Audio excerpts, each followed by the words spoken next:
Greetings, everybody. Welcome to the first broadcast of the Great Ben Backcats Media Network here for the 2022 season. We do want to let everybody know we're dealing with a little bit of internet issues here at the ballpark. So if we come on and off, please be patient with us. We're working through some of those early season jitters just like the players will be.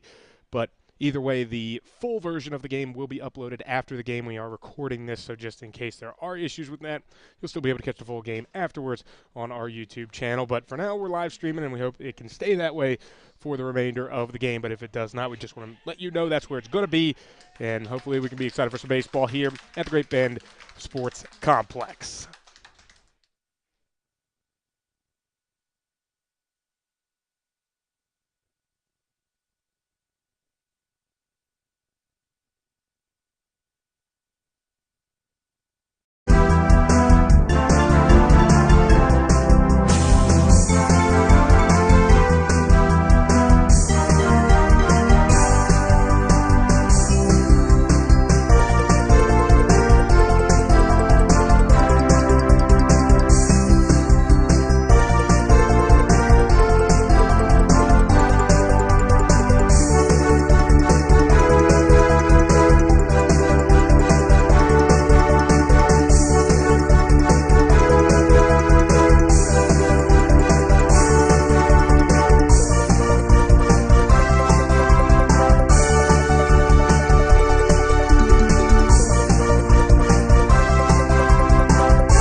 everybody, turning into evening at this point, and welcome to the opening game of the Great Bend Batcats 2022 season here at the Great Bend Sports Complex in Great Bend, Kansas. My name is Mark McClure, joined by Michael Foose, and Foose should be another exciting season of Batcats baseball here in Great Bend after really their best finish as an organization last season with fifth in the MBC.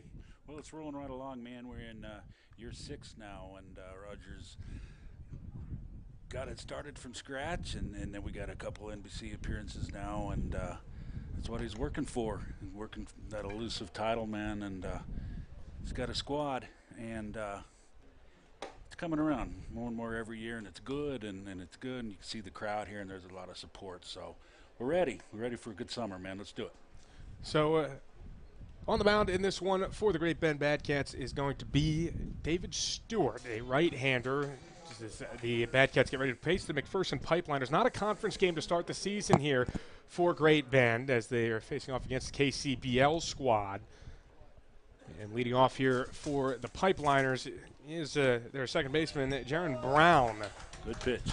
The first pitch in there is a strike from Stewart, and we are underway. What should be an exciting ball game here. Cleared up, got us a nice evening, man. It should be a good one. Got a rain earlier today, and got us some sunshine and some blue sky the way it should be on June 1st. Stewart's pitch, and that one just a bit high. We do apologize, just one camera today. We were having some issues relating to the some of the conditions here at the ballpark. This one on the ground, left side, backhand play. Good one there. Throw crosses. Nice play. Not in time. It looked like it was dropped over at first base. One opt him. Deep from the hole. It's a tough play to make from that spot. Good dig.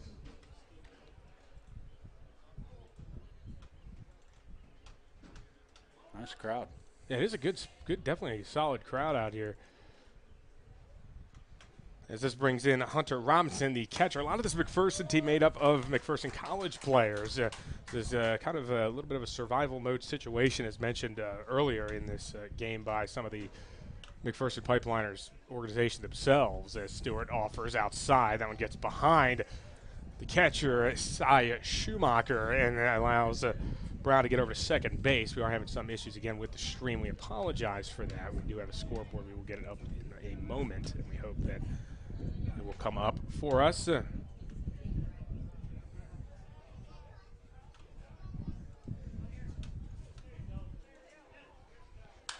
this one Right popped foul right side. They'll have a look over there. That's Bodie Waller, but he runs out of space. Got a ball in 2 strikes here to Robinson, the catcher. This is a thin squad here today for McPherson. Still dealing with getting some of their players in, as many coaches will tell you early at this point in the summer. The pitch. So we're going to chop it to third. Musto's over there, but that's in foul ground.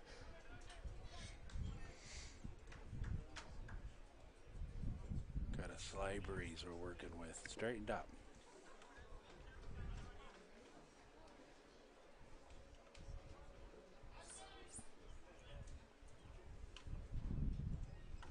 And the set and the pitch, and that's outside, and this count will even up at 2-2.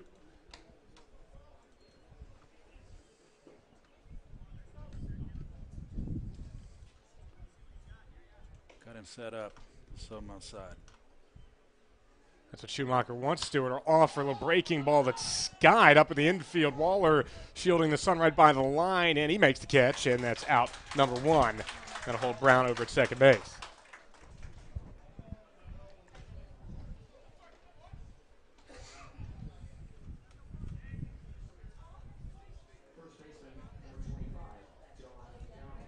As this will bring up John Downey, the first baseman.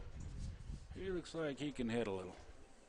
Good frame in there against Stewart, a left-handed bat, so certainly something to be careful about with the runner on, as this pitch is at the knees for a called strike.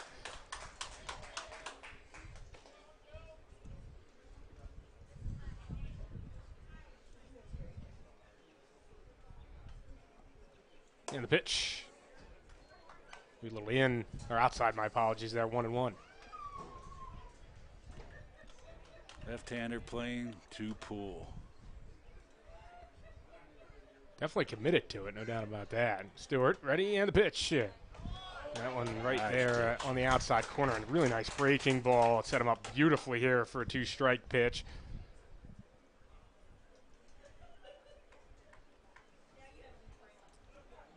Stewart trying to rebound again, 1-2. They wanted him to chase that one, didn't get the swing though.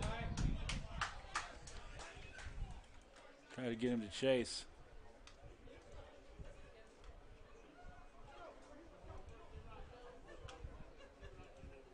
Call those worm killers. Stewart's ready to pitch. Outside. Again, he was looking for something to chase, trying to pick the corner out as well. Schumacher, you see him talking to the home plate umpire, but the count's going to be full here.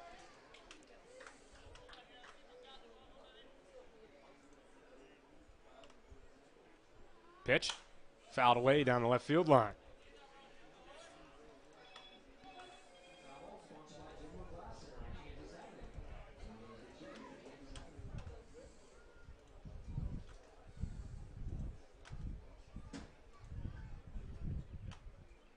Shakes him off. Comes from the stretch. Yeah, the payoff pitch. Got him swinging. First strikeout of the season for the Batcats. David Stewart gets John Downey to swing through it there, and there are 2 away. So a really good bounce back after that tough play. Ended up putting a runner on first base that Bodie Waller couldn't quite corral, and then able to get back-to-back outs, and pretty unthreatening ones at that.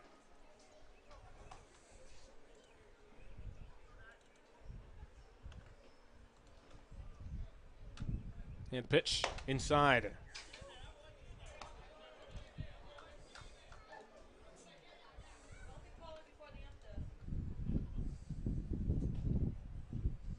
Send in pitch. Another good spot there, 1-1. You make a lot of money if you can throw it there all night long.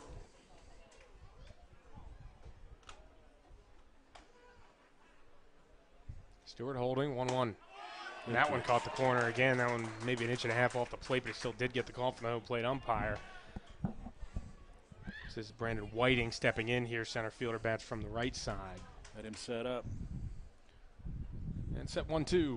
Swing around ball over to shortstop. This is a state that is Dre Amaro, but his throw gets by Waller and towards the dugout. That's going to allow a run to score as Brown comes across 1-0 Pipeliners in the top of the first inning. Yeah, that's a play from the hole again. Step and throw.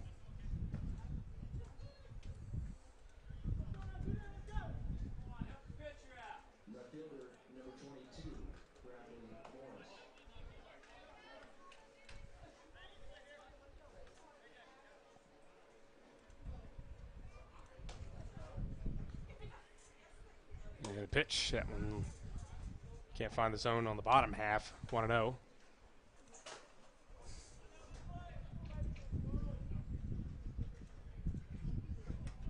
And time going to be called here.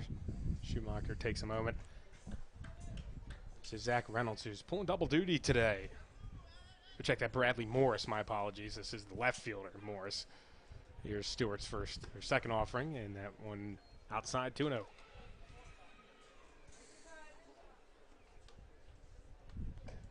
Early on, working out some kinks.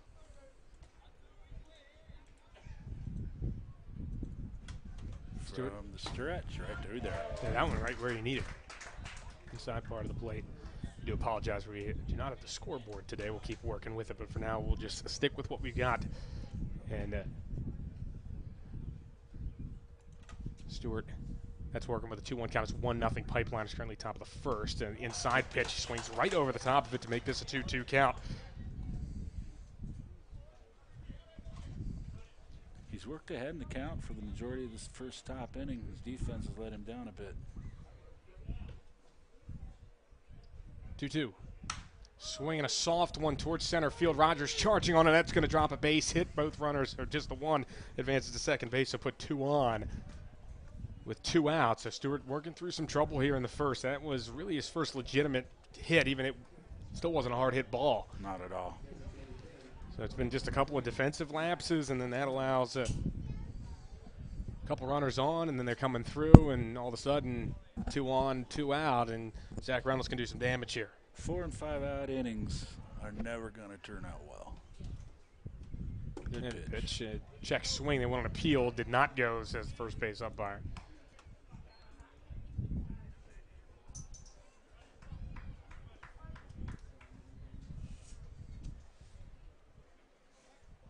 So we're ready again, 1-0. Inside pitch he wanted to turn on, but couldn't make contact.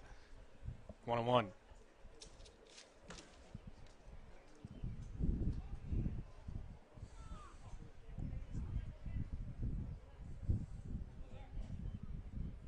Do it ready, 1-1. The pitch. High one, fouls it straight back. Right on that. Not miss it by much.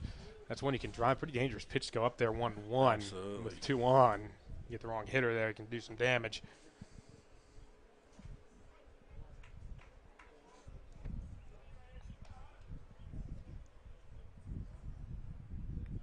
Good pitch. That one right on the outside part of the plate. It is swung through. And that retires the side. One run on 1 hit, couple errors though for the Bad Cats, and they leave 2 on as we head to the middle of the first here on the Great Bend Bad Cats Media Network.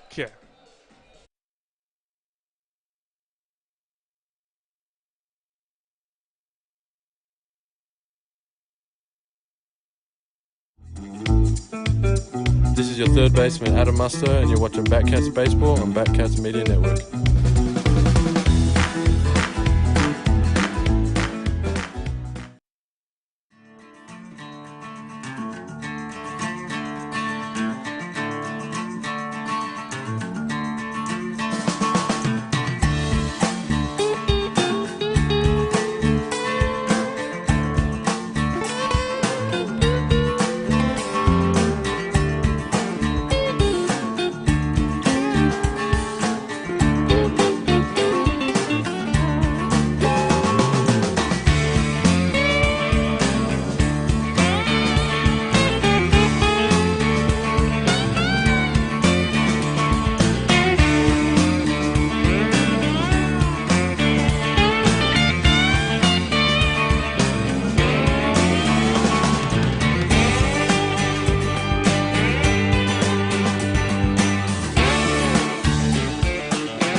Welcome back here on the Bad Cats Media Network. In the bottom of the first inning, Bad Cats ready to try to do some damage here against Zach Reynolds, the starter for the McPherson Pipeliners. Alex Rogers, the dangerous leadoff hitter, will start it off for the Cats this season as the first pitch is inside, regularly at the top of the stolen base charts in both summer ball and in Jayhawk Conference ball with the Barton Cougars. 1-0 inside, 2-0, and also he can walk, which is another thing that's really vital for a leadoff hitter with speed.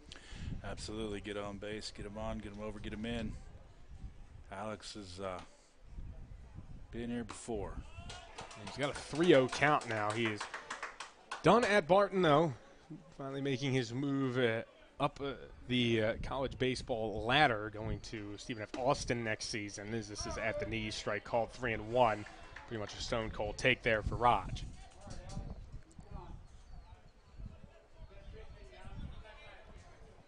3-1, can do some damage here. A little broken bat hit towards the right side, and it's caught by Jaron Brown for out number 1. Came inside, got him to swing, 3-1. Fisted him. Just a really awkward looking swing that probably, or at least it sounded like it may have broken his lumbar if it did. Yeah. That's a tough way to start the season in Definitely, wood yeah. bat. Definitely. You know, you don't swing wood bats all season long, and the next thing you know, you got to bring them into summer ball, and you break them on the first try. And the first pitch, a strike called there on the outside corner.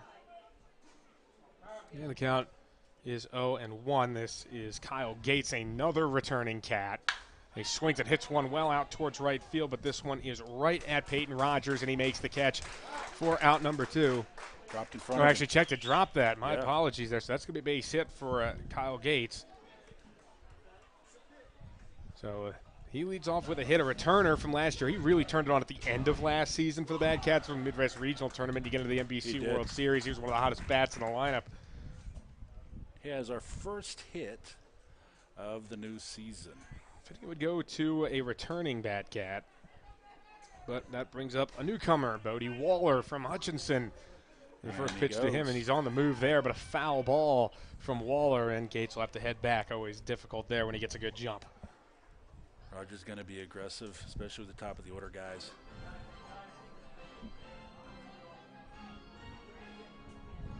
Oh, 1.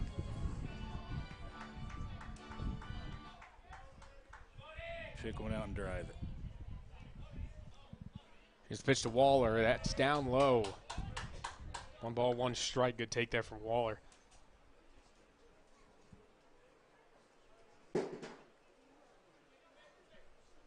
Running through the signs.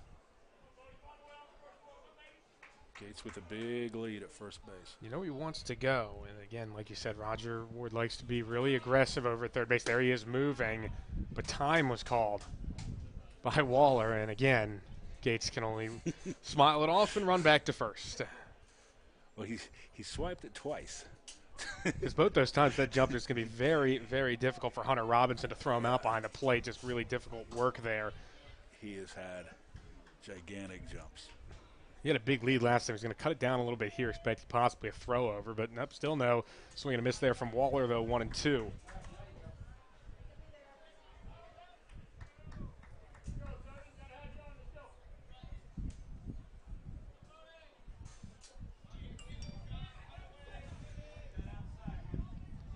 So the count 1-2, Waller behind. Now they will throw over on Gates. He had to scramble to get back in there. Reynolds had kind of been playing him for that pickoff move, seeing if he could catch him napping, but not that time. Absolutely, he had paid no attention to him over there.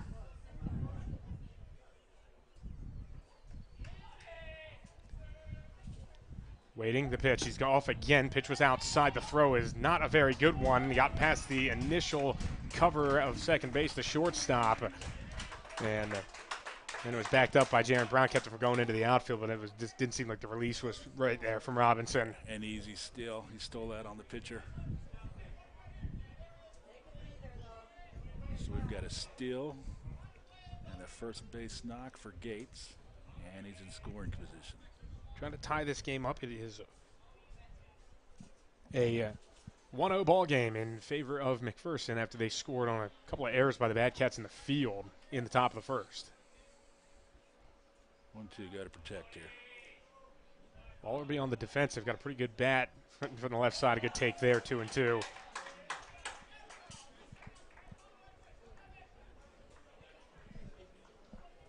He is a wall. Some may say that. Hutchinson Blue Dragon steps in. There's a couple of them on this Great Bend Bad Cats team. Something you really wouldn't think for a team that spends a lot of their time practicing at Barton. And seeing those guys in the clubhouse has been a little bit of a shock to some of the Barton guys, seeing a Hutch Dragon in that clubhouse payoff pitch. Swing and a miss, got him, went upstairs to get him there, and Waller down on strikes, 2 away in the bottom of the first. Went up the ladder. 2 outs. Now this is going to be one of the most exciting bats in the Bad Cat lineup all season long. A high school kid DHing tonight. This is Grant Farlander, committed to the University of Texas for next season. And this guy is built like an absolute truck. He had 4 straight home runs during batting practice yesterday.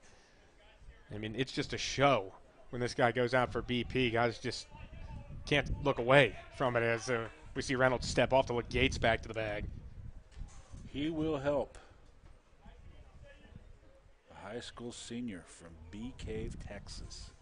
As we see time called here, and that's Reynolds They're talking well with aware. Robinson. They can see that this guy's a dangerous bat in the lineup despite being the youngest guy on the Bad Cats. He is. He is. And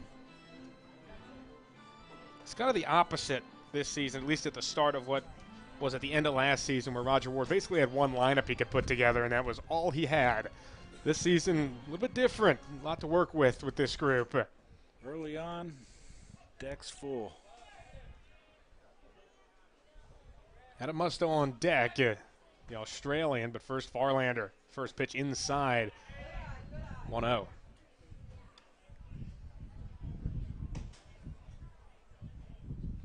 First base open, they're going to be real careful. You can afford it at this point of the game. You just don't want to get the momentum taken away from you by a big hit here from Farlander. Really relaxed look in the box from him. Not tense, little flailing of that right elbow. That's where you're going to need to be if you're going to be successful against him, right on the outside corner. It's a strike. Good pitching to good spot. He's only going to beat you there going the opposite way. And a lot of these young hitters still have that tendency to just throw the hip at it and want to turn on everything, so that's going to be a good spot. 1-1, Reynolds ready. Pitch, and another good spot on the outside corner, and just foul-tipped it. You clearly see just going to work that outside. Even, surprisingly enough, he went inside on the first pitch, but too far inside, and that set him up for this outside part of the plate, and he's working with it.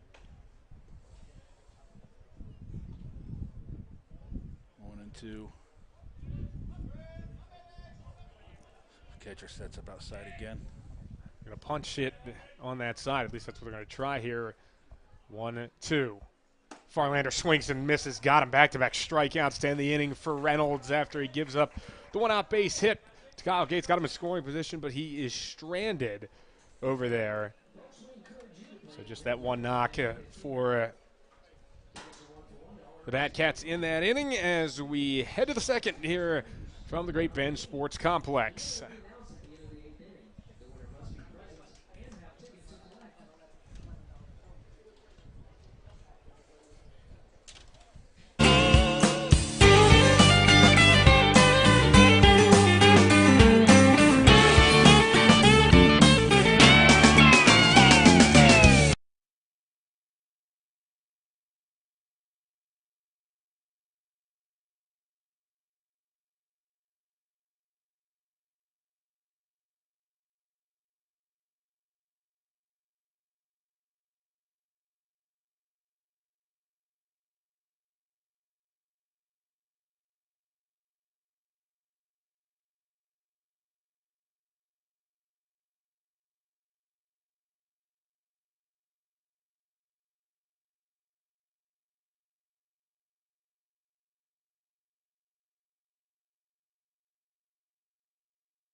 And back here on the Great Bend Bad Cats Media Network. And now into the top of the second. Sorry, the graphic camera in the middle of the first. Top of the second. Here's David Stewart going to try and bounce back here, Foose, after a bit of a rocky start. Just trying to not get frustrated by the struggling defense. That's the key. You can throw strikes, and you have to trust your defense. His defense abandoned him in the first inning. Got to shake it off, battle through it.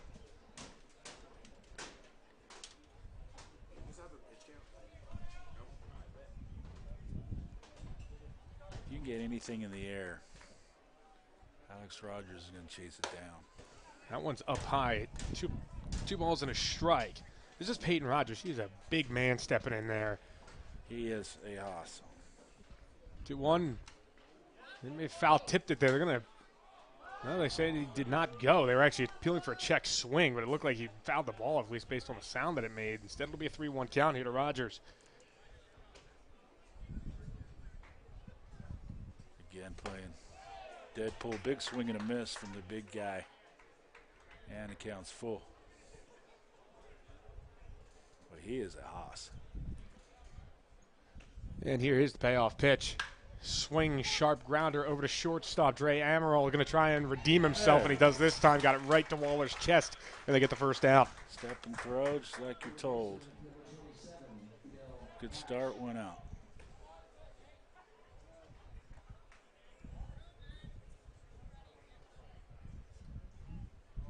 And this brings up Fidel Hatch, the third baseman here for McPherson. They lead at 1-0, top of the second inning. Stewart's pitch, that one on the white of the batter's box there, called a ball inside part of the plate, 1-0.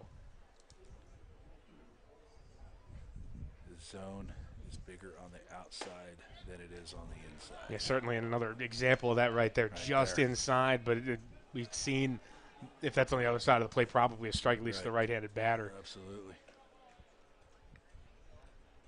2-0. That one right in there. Kind of a get-me-over heater, 2-1.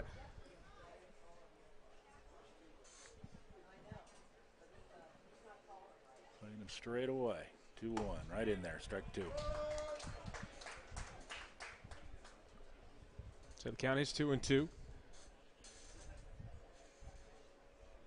Stewart shaking off the first pitch from Schumacher. Now got what he likes, and he'll foul it back. Yeah. It'll hold it 2-2.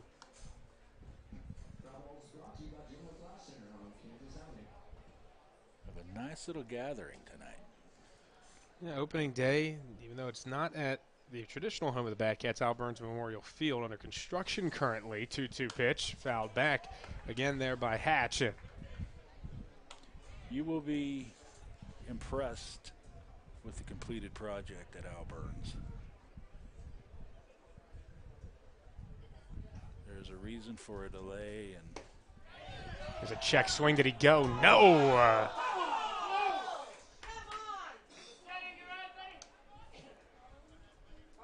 Ugh, that was a close one, Foose. I'm going to be honest with you. That was awfully close. That may not even have needed to be checked. That looked like strike 3. Just that is. And that is strike 3 called on the inside corner. As Hatch is punched out. If he gave you 1, he's probably not going to give you a second.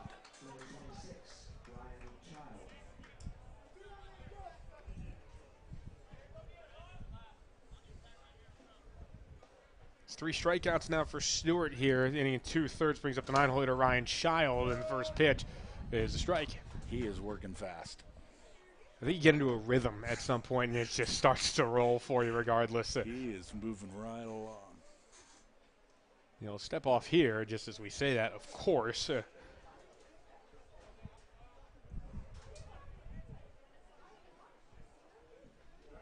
Here's the pitch. Good spot. And that's a strike, another good spot. So now it's all open for Stewart here. We went high, and he got the strike there, then a little bit low and away and got one there. Here comes that hook. Looking for it outside, a little bit of a waste pitch, but he can go there with an 0-2 count. Now it's 1-2. Yeah, get him to chase. Let him get himself out.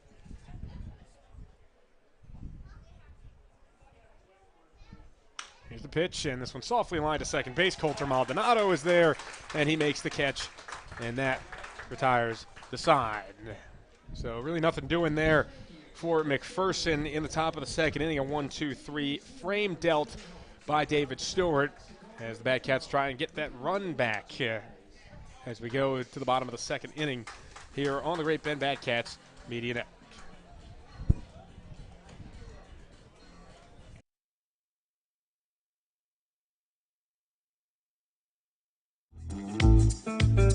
This is outfielder Kyle Gates, and you're watching Batcats Baseball on the Batcats Media Network.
Welcome back here on the Great Bend Batcats Media Network. Again, we apologize. Just one camera here for today's show. We had some issues here with the games having to be moved from Al Burns here to the Great Bend Sports Complex.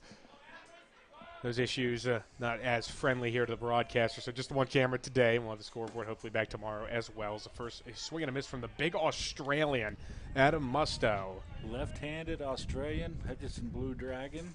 At least he will be. He's going into his first year at Hutch.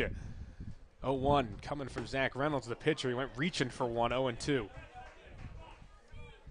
Musto really has a sense of national pride if you head by his locker in the clubhouse. He hung an Australian flag in that corner, 0-2. Swing a soft chopper back Off towards the Reynolds. Musto's got a dig here. He might have a play. Child's going to try and throw him out, but he's got no play. And that should be an infield hit there for Adam Musto. Hit the mound, changed direction. Got himself an infield hit. And like I was saying, got a Sydney plate on the top of his locker, and there's 8 lockers in a corner by the locker room, and he just has an Australian flag hanging there. He did, and he's not about to get ganged up on. So this brings up Colby Christian, the right fielder.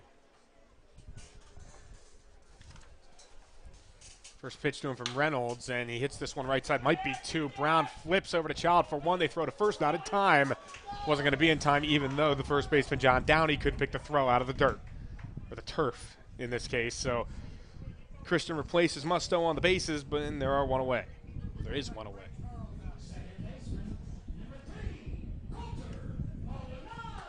This brings up Coulter Maldonado, local product. Plays college ball at Barton from Lawrence. Again,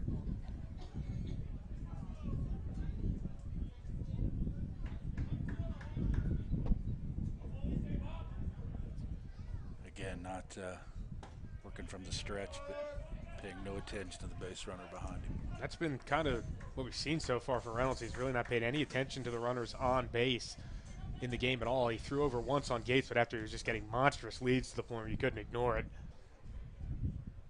Still have a secondary lead. Get out there. Nothing in one pitch. Outside. 1-1. Not sure how much experience all these arms have pitching. That is certainly something you bring up when you have a thin roster. As our count goes, looks like they only have 11 players that are available for this game, just 2 substitutes with the group on, so you're not sure how long Reynolds will go as this is fouled away by Maldonado. All hands on deck.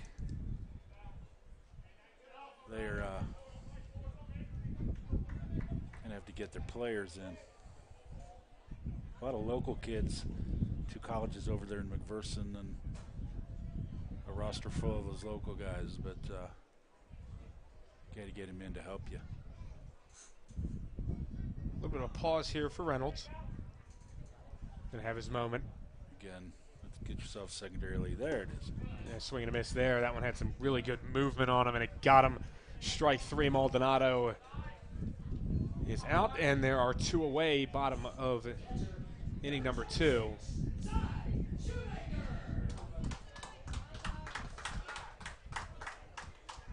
brings up Cy Schumacher. Northeast Texas Community College. A catcher from Northeast Texas Community College for some veteran Batcat fans. Actually, as the runner goes, Schumacher hits one high in the air, foul ground. The big man Rogers giving it a look, but that one just too far out of his reach down the right field line. Well, that ball was hit a mile high. But for longtime Batcat fans, think about Northeast Texas Community College catchers. You'll think Jet Forrest, who was with the club last season, was an all-star with the Batcats last year.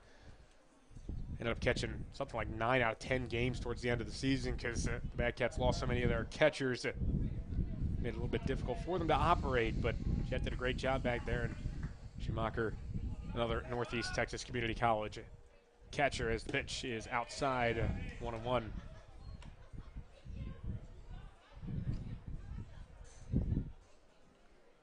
For Space Coach Jonathan Mariani.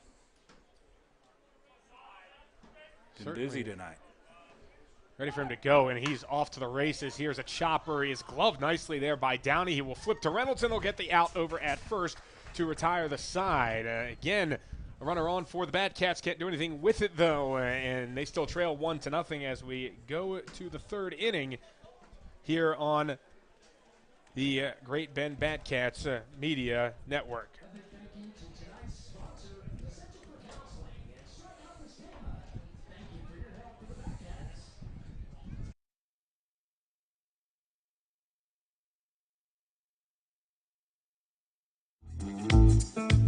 This is Batcats, first baseman Simon Larinaga. You're watching Batcats Baseball on the Batcats Media Network.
Good.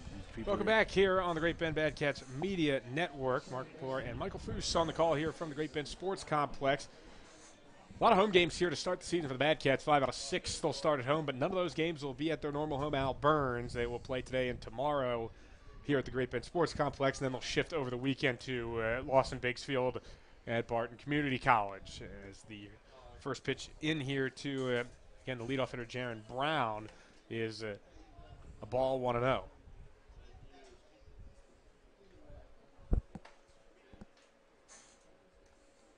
1-0 pitch. Good pitch. That's got the spot. The umpire's looking for 1-1.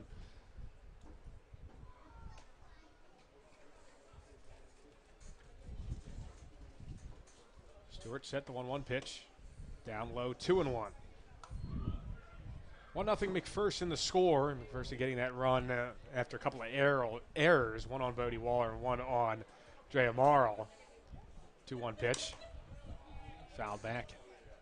2-2, but for the most part, Stewart has not pitched badly to start this game. Foose. He has not. His pitch count is fairly low. His defense again let him down in the first inning, and he's thrown strikes. If you're going to hit their bats and throw strikes, you're going to have success. And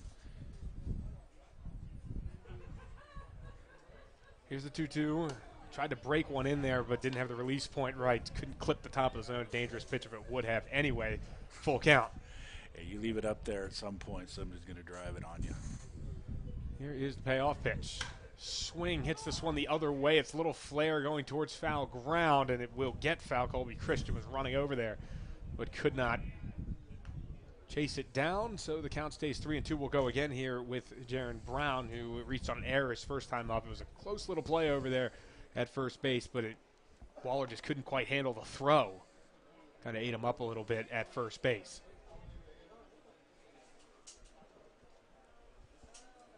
3-2. Come get him right here.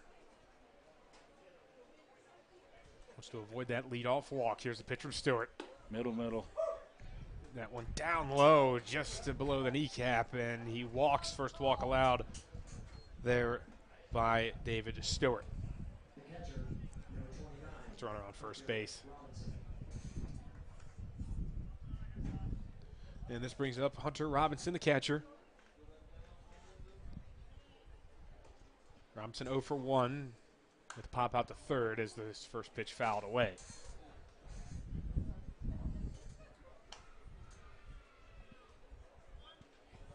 He will work from the stretch. I mean, Checks the it's runner. pretty traditional I think nowadays, especially as they throw over, That's get a good play move. over there at first. But I mean, you can see the contrasting styles with what Reynolds is working with, what Stewart's Right. working with, and just the throws over there, and just Right. nowhere near the same. Hold him on, come get the batter. That one is outside and low, 1-1. For the most part, though, Stewart has been pounding the strike zone outside of that one walk. He has some good control, 1-1. That's a good pitch. On the outside corner, 1-2. That pitch has been there all night long. Leave it there. I mean, if the umpire's giving it to you, you just have Absolutely. got to pound that spot. If hitters are the ones that have to make the adjustments, it's tough for a guy with an open stance like Robinson. The pitch, Straight and up. this one in the air right field, more like right center, but Colby Christian is right underneath that to make the catch. And there's one away. Brings up John Downey. Dangerous part of the order, though, and you get to see someone for the second time. You never know how they're going to adjust, and clearly Roger Ward's seen something that he wants to go ahead and have a conversation with Stewart. While we do that, we will take an opportunity to take a look at how the Bad Cats line up defensively in this game. This is how it looks, at least to start the game. David Stewart's on the mound, going left to right. Kyle Gates, Alex Rogers, and Colby Christian in the outfield. Adam Musto, Dre Amaro, Coulter Maldonado, and Bodie Waller left to right on the infield. And Cy Schumacher's catching David Stewart. At least that is for the time being, unless we're going to see a pitching change, and we are. So that is going to do it for David Stewart. So this is already an out-of-touch graphic. But either way, that's how it started today, and that's going to do it for David Stewart. He is going to go ahead and go I didn't see with anything. about 2 1/3 innings, giving up one run that was unearned. Pretty economical One on hit. his pitches. So he was pretty strong. But again, of course, you never know what Roger Ward's looking for, what he saw out there, and he's going to just go ahead and make the move here, even with an out resulting on that last play. This is an interesting decision here, Foos. Absolutely. 35 guys on your roster, you're sorting itself out. And Roger, this game not a conference game, so he's working through some things, seeing what he's got. So These guys audition themselves. while the new arm warms up, we're going to step aside here on the Great Bend Bad Cats Media Network. We'll have all the information on the new arm when we come back.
And we're back here. Top of third inning, one out, runner on first base, and the new arm is Dash Albus. Number 28 for the Bad Cats, a 6 foot, 160-pound left-hander. Freshman from Temple College. He was mostly a starter for Temple this year. 14 appearances, 7 starts, so pretty much exactly half and half. He was 2-2, 35 and a third innings, 5.68 ERA, 28 strikeouts on the season for him. And Lefty on lefty. first pitch is a strike on the outside part of the plate here to John Downey, who's 0 for 1 with a strikeout. But you never know, non-conference game, if he's just working on some sort of pitching schedule. But it was just interesting to see that Albus had never warmed up, just came straight out of the dugout. Right, yeah. Wasn't bullpen wasn't busy early on. Maybe on some sort of a pitch count or coming off of. You never know what directives you're getting from somebody, but good start. It could certainly just be the matchup if he's looking for that at 0-2. I mean, Could- with Downey coming up Could as be this is lefty fouled lefty away. also. Right near the Batcats bullpen. So count stays 0-2. Runner on first base is Jaron Brown. He walked his first time up.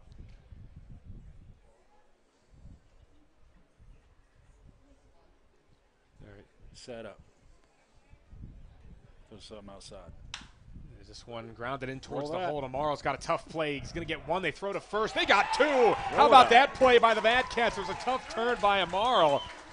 Big A time. tough play to make. He had to spin around. A great turn at second by Maldonado, and they got it over to Waller to turn the double play, and the Cats get out of it. A great job by Dash Albus coming out of the dugout onto the field and making that play. So the game stays 1-0 McPherson as they go to the bottom of the third here on the Batcats Media Network. That was a nice play.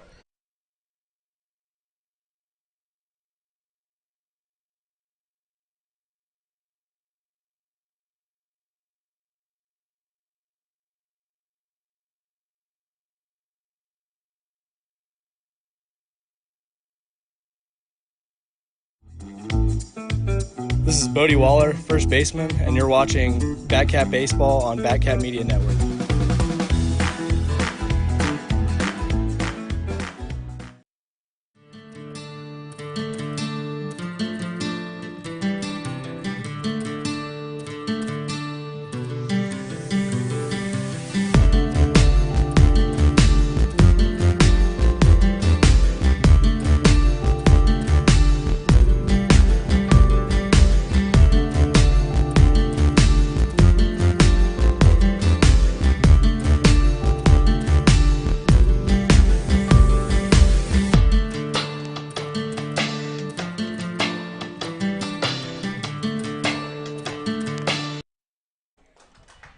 Welcome back here to the Great Bend Sports Complex. Michael Foose on the call here for the Great Bend Batcats Media Network.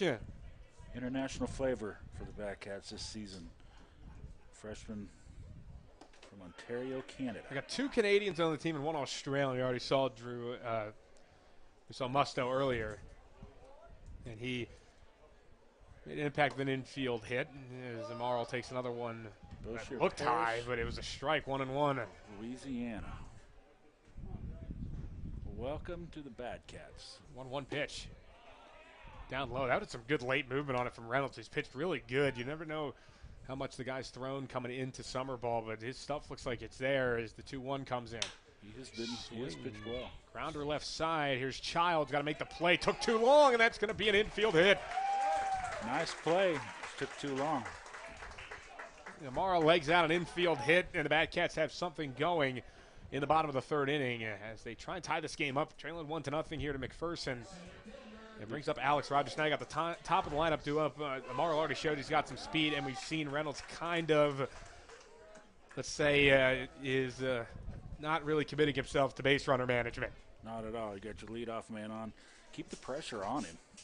So you can certainly put Amaral in motion here if you want, as Rogers comes up with a soft line out to second his first time up, going to try to make an impact here.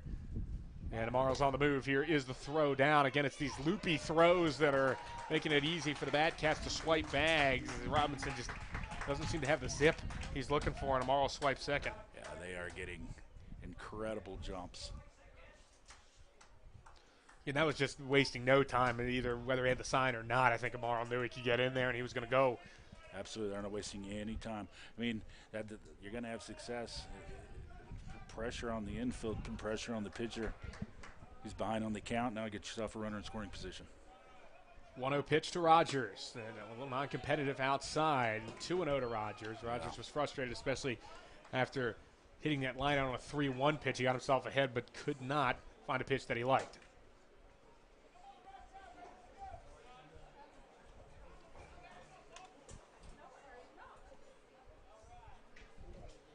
So it's a 2-0 count.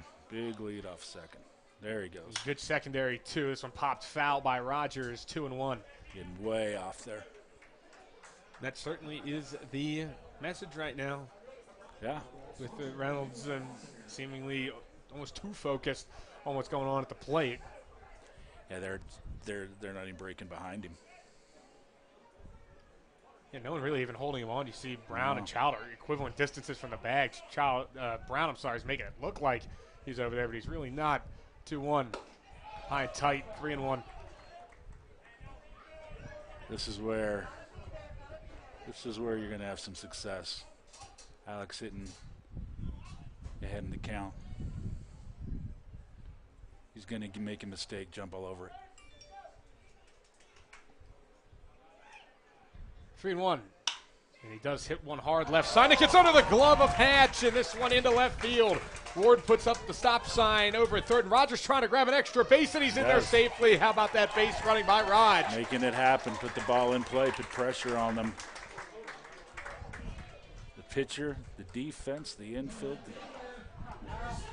Good things happen when you put the ball in play. And now there are two in scoring position for Kyle Gates.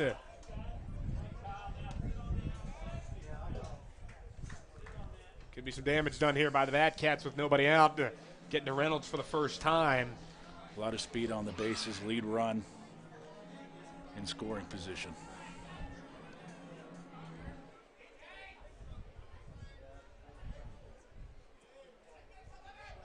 Here is the pitch. Outside. Yeah, he's way offside.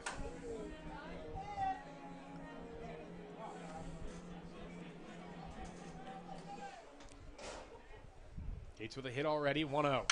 And this one heading towards the middle. That gets up the middle, a base hit. Amaro scores. Here comes Rogers. He'll cross the plate too, and it's 2-1 Great Bend. As they flip the script from 1 run down to 1 run up on a 2 RBI single for Kyle Gates. He's got 2 hits in the game. Second time through the line, I've seen him once. Being patient, waiting for your pitch. Get one you can drive, do something with it. The Batcats have their first lead.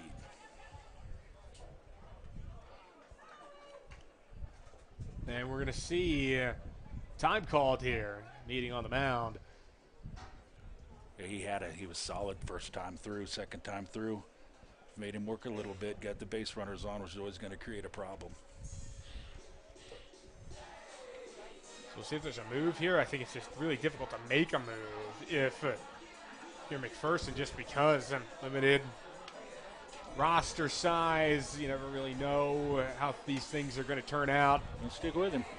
And if you make a move and that doesn't work out, when at least you're still in the ball game here, you don't want to bring in a reliever, then things really get away from you, and then that's kind of curtains. Absolutely. His not only is their pitcher, he's their 6-hole hitter. So that's the truth. And we'll take a look real quickly at the defensive look for this McPherson crew. It's Morris, Whitting, Rogers in the outfield, Hatch, Child, Brown, and Downey left to right in the infield, and then Robinson and Reynolds make up the rest of the crew. There's a shot. A well-hit ball out towards left center field, and that one drops and could be trouble. Taking some time to get out to this one. They're going to wave Gates around. He's going to score. It's a RBI double from Bodie Waller, and it's 3-1 Batcats. Yeah, just hit it into the gap, hit it into the alley. Nobody's there. A lot of room to run when you get to that point. 4 straight hits for Great Bend. Brings up Grant Farlander, and you're kind of seeing the damage that Great Bend is doing, and then you say, okay, now we're going to bring up our designated hitter, Grant Farlander, who, as we mentioned before, despite the first inning strikeout, is as dangerous as they come. And the pitch, and that's one way to avoid it if you hit him, but that one did not. Looked like it grazed him on the shoulder, but he's waiting for something he can hit, and he's going to spit on it. does not want to mess around here. Here's the pitch. This one fouled away by Farlander, 1-1. Nobody out. He is up against it.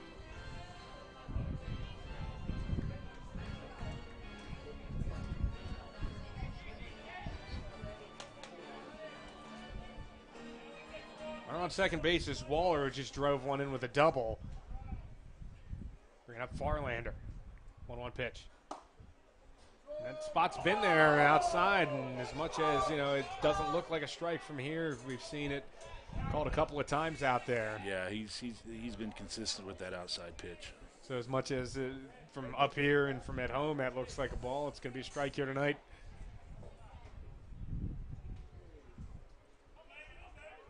Ready, 1-2. And Farlander crushed it foul. Jumped all over that.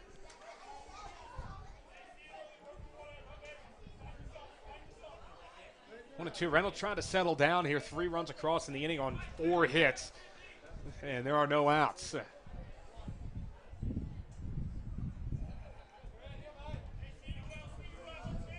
Put it in play. Ready, 1-2. A breaking ball. This one hit high in the sky. Left field, left center make that.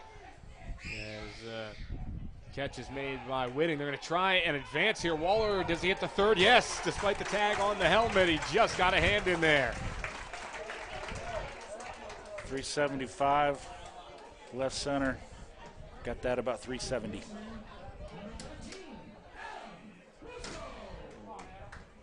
That ball probably leaves in July. It's a cold day, uncharacteristically cold for June in Kansas. And the sun, it's not bad, but as the sun will abandon us here throughout this game, it is going to get a little chilly here.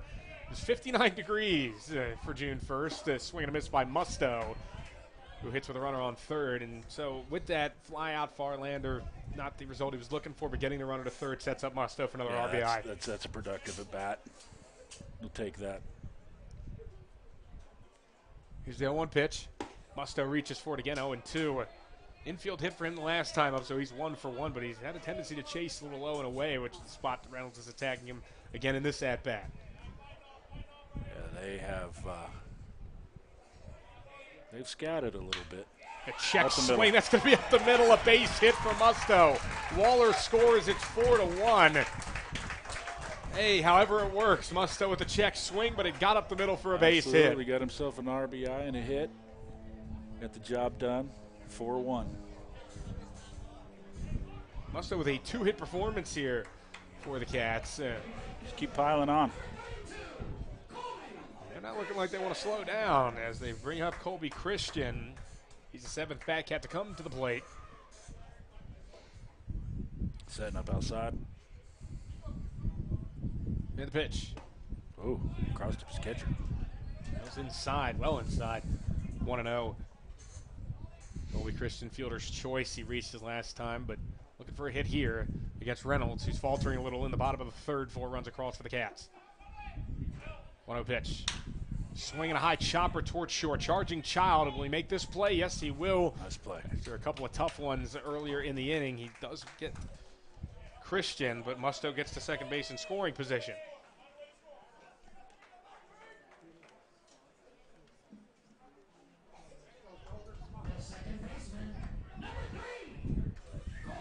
So that brings up Colter Maldonado. 2 outs, 1 on, 4-1 grade bend here against McPherson.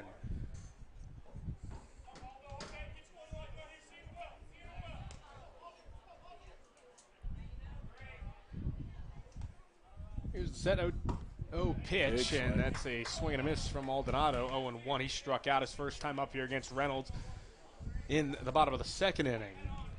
That's a big swing. Long swing.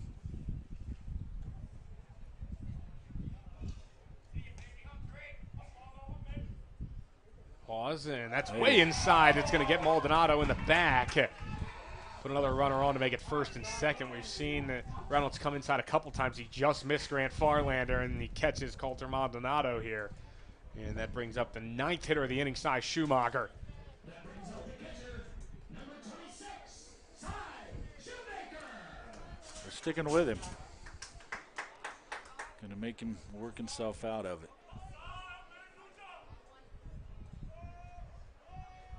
There is action in the McPherson bullpen. Inside again. Pitch inside, and it scoots away from Robinson. Both runners are going to try to advance. They do throw down to second. But Maldonado got in there, so 2 runners in scoring position here for the Bat-Cats. Cy Schumacher in a position to really give Dash Albus some run support and make it comfortable to an extent. Good chance to blow this one wide open. 1-0 pitch. This one bounced off the plate, it looked like. It was right back at Reynolds, and he throws it past the first baseman, Downey. 2 runs are going to score, and Schumacher gets to second base. A disaster for the Pipeliners, and it makes it 6-1 on what should have been the easiest play of the night. Absolutely, that's one you got to play. He won't get one much easier than that. The most interesting part about that, those are both unearned. Absolutely. Despite the fact that Reynolds is certainly to blame for that play, he will still be lucky enough to avoid. 4 and 5 out innings. Earned runs there. Just going to wear you out. So Give now yourself no chance. it's the guy who led off the inning, Dre Amaro. Here's the first pitch. That's a strike. 0-1. Reynolds had held the Batcats in check, just 2 hits, my apologies, through 2 innings, but they piled it on here. Second time through, they've had a little bit of luck. 0-1 pitch, and this one to third. See if they can get out of it here with Hatch making the throw, and they do. And that retires the side. Another one left on for the Batcats. I think they'll take the 6-run frame. Crooked number. They have the lead. 6-1 going to the 4th here on the Great Bend Batcats Media Network.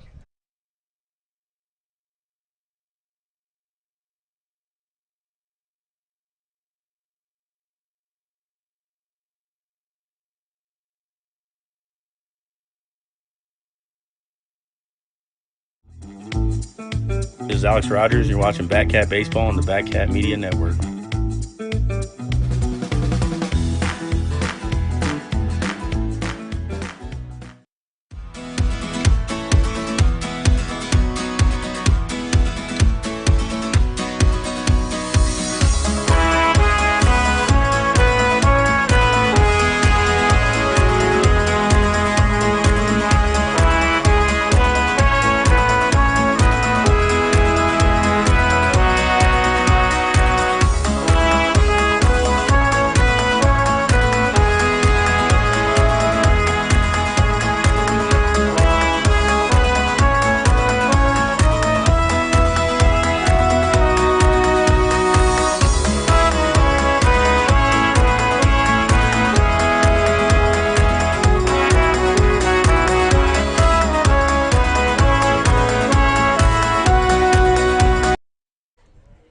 Cats are going to stay with Dash Albus on the mound, and he's got a lot more to work with now in the top of the 4th inning. 6-1 Batcats. At this point, those strikes, let your defense help you.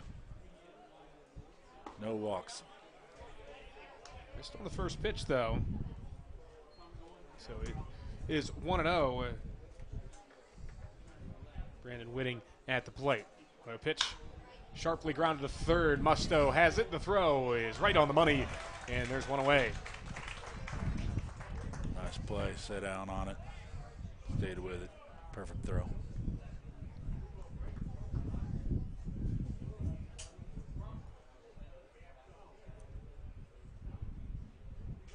So this brings up Bradley Morris, left fielder. Got a knock in this game. That one a good pitch from Albus. Swing and a miss, 0-1. Yeah, swung over the top. Stay right there. There's the 0-1, setting up down low and away, and hit that spot, but that's not going to be a strike. 1-1. It was a really tough season for the Pipeliners last year. 6-36 in the KCLB. They did play in the Summer Ball Showdown, which is another postseason tournament in Kansas alongside the NBC World Series. Swing and a miss there, 1-2. But it was, as Bodie Waller told me in the clubhouse today, it was Pipeliners in 7. That was their motto. It was going to be over in 7 innings. That's what they knew, whether they got 10-run ruled or they 10-run ruled the other team. That's tough. That's tough to get guys to buy in. This season, they're hoping, obviously, to improve on that, but it'll come down to them getting the numbers that they're looking for. It's going to be difficult to do that with 11 players. 1-2. Swing and a miss. Got him chasing the high one. first strikeout for Albus. You know, McPherson is a two-university town. You get you some guys from there, and you got to add to it. But you know, it should be some players coming through there. They're a combination of the three schools that are in there. As this one's down low, 1-0. They have someone from the College of the Canyons, a player as well from Sierra Junior College in California, that being Hatch. I'm going to play some music here. His time's going to be called. A little bit of a mistake up there by PA man Jason Ward. He'll get booed by the crowd, but that will happen to you over the course of the season.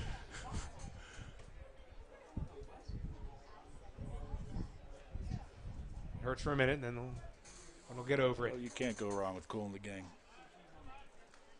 1-0 pitch. Big spot. Caught him again there on the outside corner. He got that strike call. 1-1 to Zach Reynolds, who's pitching and hitting in this game. He struck out his first time up. Straight up. Go get it. Swing a high pop-up. Right side. This is Christian and Maldonado. It's going to be Christian's ball, and he makes the catch. 1-2-3 inning there for Dash. Albus could not have been better after he gets run support. He immediately shuts down McPherson, gets those hot bats back in the lineup as they will try and do more damage. The next time coming around. So we'll step aside here on the Bad Cats Media Network. 6-1 game. Middle of the fourth inning.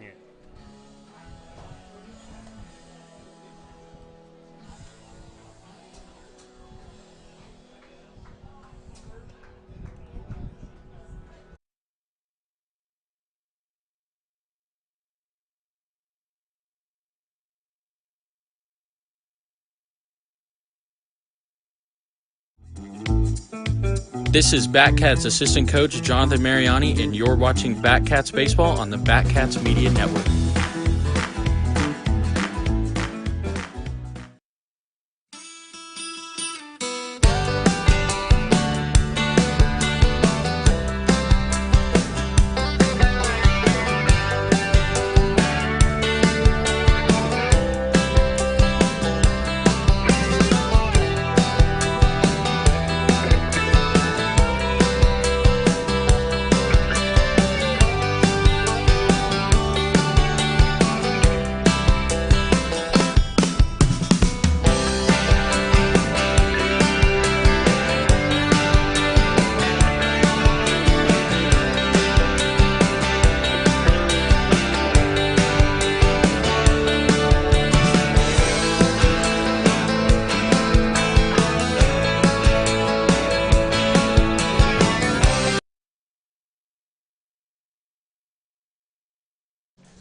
Back here in Great Bend, season opener for the Cats.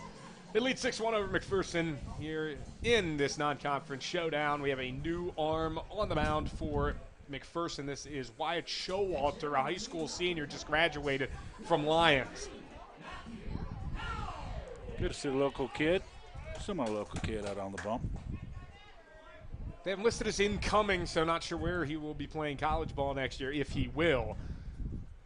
His first pitch to him outside on the corner, apparently, for a strike. 0-1. He has been gracious on that outside end. It's been there for both teams, too, so hitters have done their best to adjust, but not going to keep them from being frustrated, certainly. And this one on the ground right side. This one scooped up by Brown. He throws to first. That was a very close play, but out. Good speed. Looks like that was a pinch hitter for the Bad Cats, because that was Alex Rogers' spot. Everybody's. Yeah, that was Matt Howell right there, the Freshman. big freshman from Northeast Texas Community College. So that is a pinch hitter. We're going to have another one here. This looks like it's Dawson French, the outfielder from Temple College. So certainly Roger Ward wanted to get an opportunity in games like this to try and get everybody to play. Absolutely clear out the bench, see what you got. Get everybody involved. Here's the pitch. French watches the strike go across, 0-1. So you get Hayes We're coming gonna in see. tomorrow night. That will not be easy. 0-1. Breaking ball, French tried to wait back on it, still couldn't make contact. 0-2. Swung over the top. It's a good pitch. It's been a long time since those two teams have met. Such a big rivalry in high school sports to be able to bring it over to college baseball after Hayes and Great Bend haven't played the Larks and Bad Cats in a many few years. Hayes changed conferences when the Jayhawk broke up. We lost Dodge City and we lost Liberal, and we lost Hayes, and Dodge City came with the Sunflower League. But you got to be playing Hayes 60 miles apart, and we need those guys, and they need Great Bend, and especially when you're out here in western Kansas against all these Wichita schools out here on an island in western Kansas. When you're now in a park, two quality teams should be playing each other. Count runs to 2-2 here on French, so a lot of excitement there. Home and home, they'll play here tomorrow, and then the Cats will go there on Friday. 2-2. French waited on another one, and this one fouled away. It is a fun place to go to Larks Park, and if you can come Friday night, do it, because it is quite a place. It's quite an experience, and it's fun to go up there. Frank Leo is been around a long time. Coaches Hayes High School, coaches the Larks. He's been around and done it all. 2-2 pitch from Showalter, another slow breaker. This one grounded over to shortstop. Child got to be quick with this one. The throw. Pulled him and off. They just got French. Thought maybe you'd pulled that foot. Kept her on there.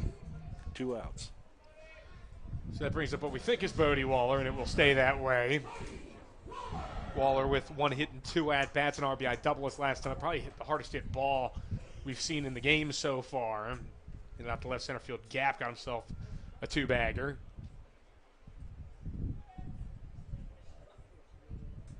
And the pitch.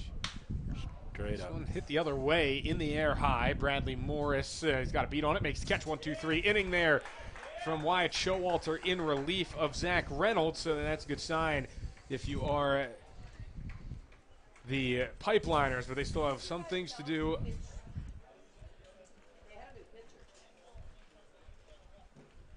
The Pipeliners trying to battle themselves back. 6-1 is the score. We'll see if the Pipeliners can battle back when we come back.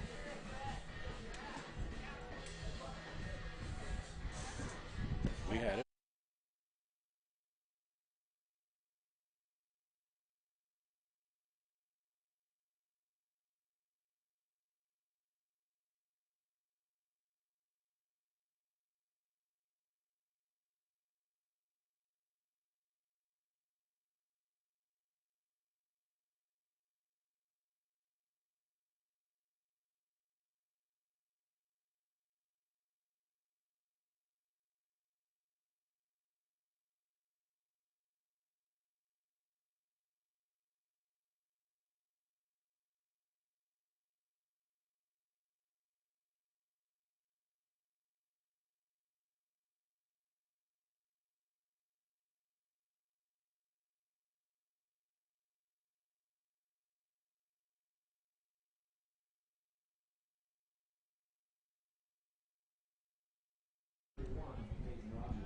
Now we're back here at the Great Bend Sports Complex. Dash Alvis with 1-2-3 inning last time. We're going to try and keep that success up against Peyton Rogers, the right fielder.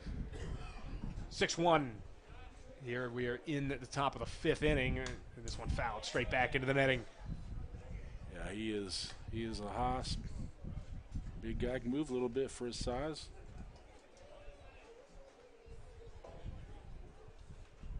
See if he can get some spark for his team. That one down low, 2 balls and a strike.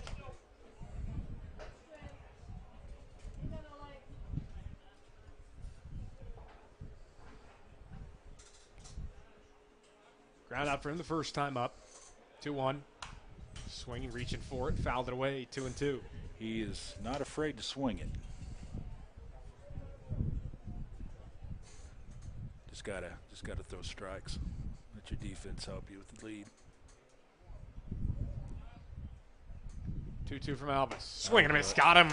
2 strikeouts for Albus. And there's one away here in the top of the 5th, getting Rogers there. come over middle, swing over the top. He's works ahead of the count. Everything else takes care of itself. Here's the pitch, first one into Fidel Hatch, that one outside.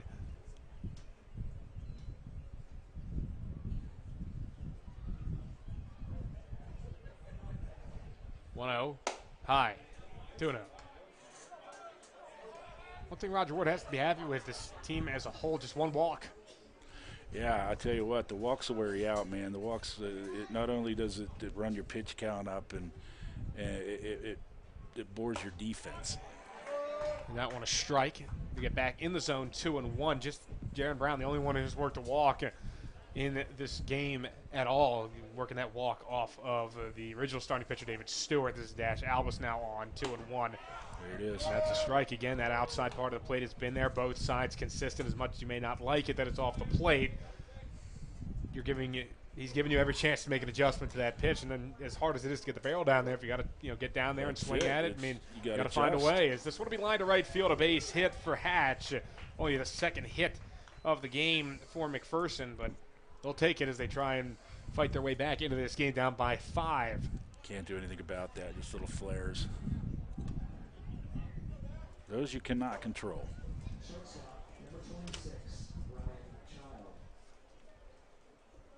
This brings up Ryan Child, the 9-hole hitter.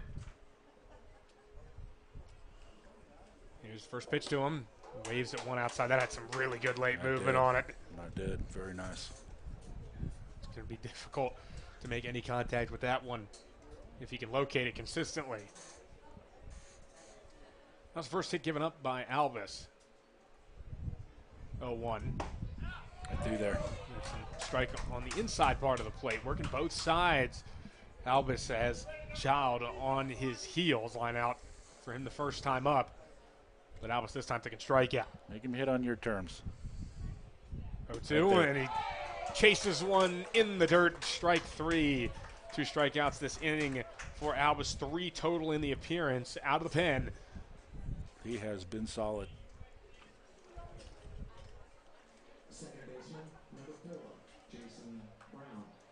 This brings up Jaron Brown.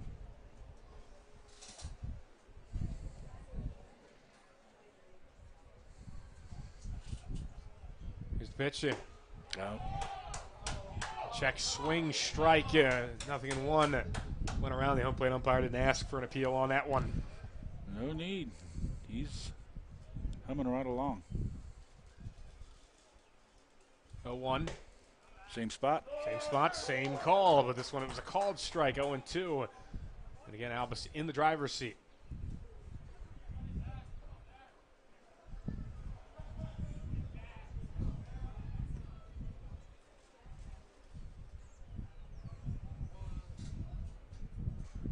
Time. So could change it up a little bit. Step out, just try to honestly see if you can get Albus out of his rhythm. He's behind 0-2 and the pitch. Couldn't get the same chase that he got out of Child from Brown, so the count 1-2.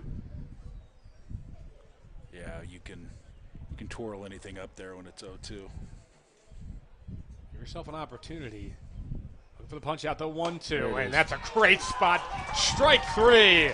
Brown caught window shopping, and that retires the side. 3 strikeouts that inning for Albus, and he's got 4 punch outs in the contest. And that brings us to the middle of the 5th inning. It's been a struggle for the Pipeliners so far offensively. Batcats will look to add some insurance when we come back. Great Ben Batcats Media Network.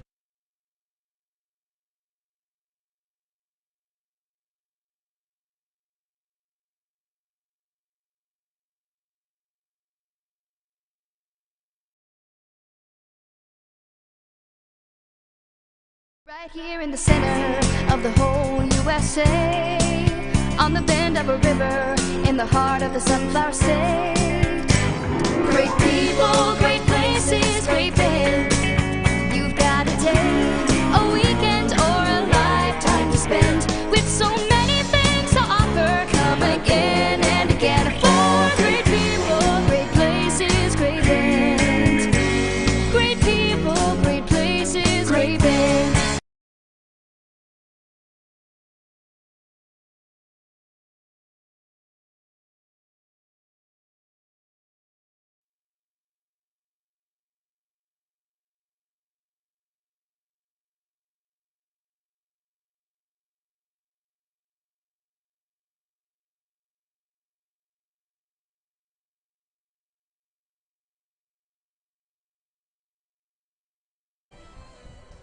still chugging along here at the Great Bend Sports Complex, 6-1, bottom of the 5th inning.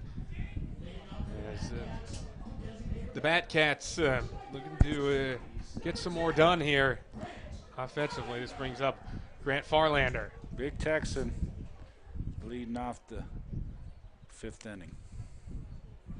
First pitch, That's he a hits shot. one well out left field. That'll drop a base hit. Farlander with his first hit as a Batcat. Yeah, I just turned on it and drove it.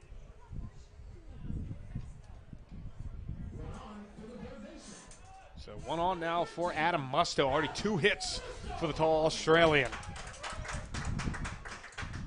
You can always use a good left-handed bat. Hard to find. Yeah, honestly, with this group, I do not envy the position of Roger Ward trying to write the lineup card.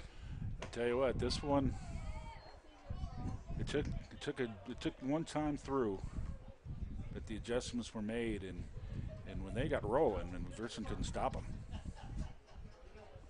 After that first time through, when they managed to just one hit the first time through the order, but after that, it was a pummeling of Zach Reynolds and wide. Showalters tried to bounce back, and he got 1, 2, 3 in the bottom of the 4th inning, trying to do the same in the 5th. He just hasn't had the start that he's looking for with Grant Farlander ripping a base hit to left field. Come up there and swing it. The 2-0 pitch. Musto hits one over to third. Could be 2. Hatchell will get one over at second. They get to first, and that one not in time. So a fielder's choice for Musto, but they get Farlander on the 5-4 putout. Let the ball travel, went the opposite way with it. It's a good idea. Right at him.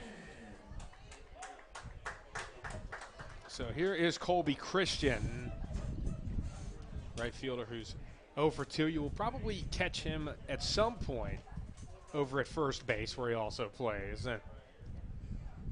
That utility is so important here in summer baseball, as that one drops in 0-1. Because you see how many players start to struggle here, there, wherever. If you can play more than one position, makes it harder for you to be put on the bench. So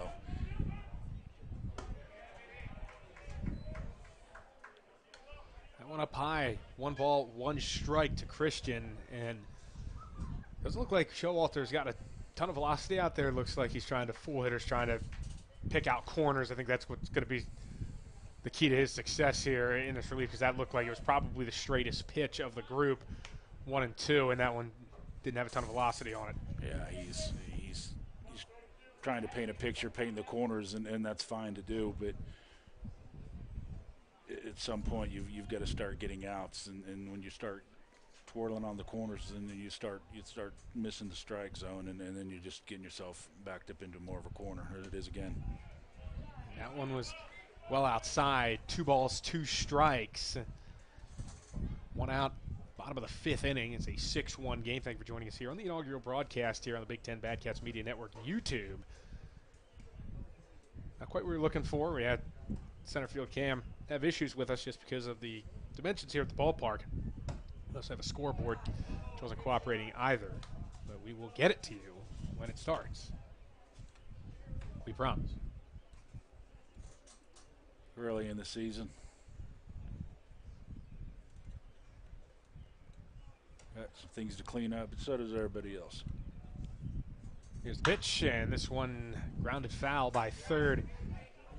Yeah, he's way out in front of that.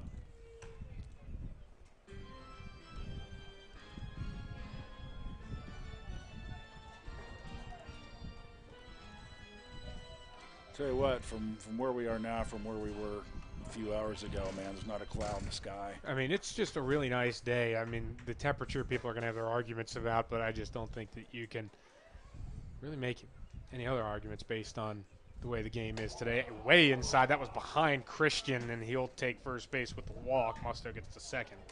I'll say this, it's a month from now, you're going to wish it was 60-some degrees.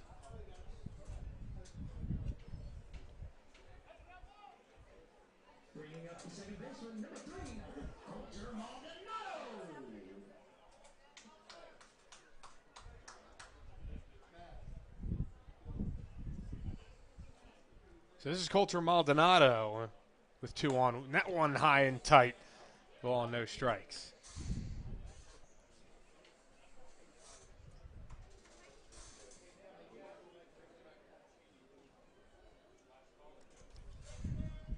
It's a 6-1 score. 1 out. And a 1-0 count. Inside again, and that one gets to the backstop, but there's going to be time called. It looked like that one may have hit the bat, or did this hit Maldonado? It looked like it must have been the bat based on his reaction to it. So the count 1-1. Yeah, it was a foul ball there from Maldonado. Sorry, everybody. Everything caught up to us here. That one on the outside corner, 1 ball, 2 strikes. All right, now we're back rolling. So, yes, boom. There we go. Scoreboard finally cooperating with us. It is 6-1 in the bottom of the 5th, 2 on and 1 out, 1-2 count.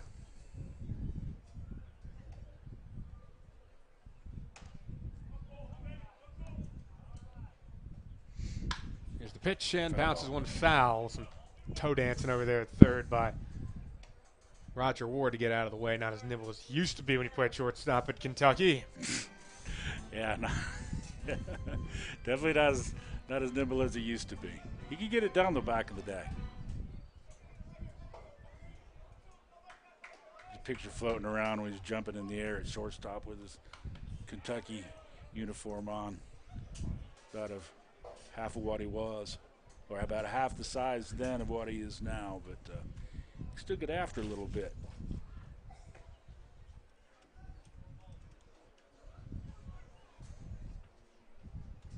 So Maldonado steps back in, a ball and 2 strikes.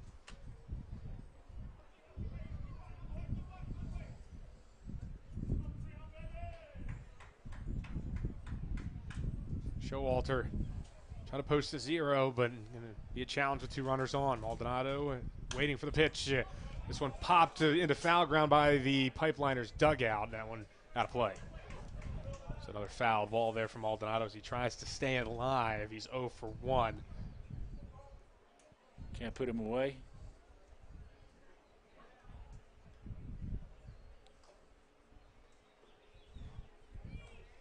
Bearcats need a hit here. There is action in McPherson's dugout as this one is grounded right side. This is going to be a tough play all around. No one's covering first base. And that'll be an infield hit from Maldonado, as there was miscommunication between Downey and Brown on whose job it was to cover first base. Yeah, that's just fundamental baseball there, especially on the right side. You got to know what you're doing. Plays right in front of you. And that brings up Cy Shoemaker.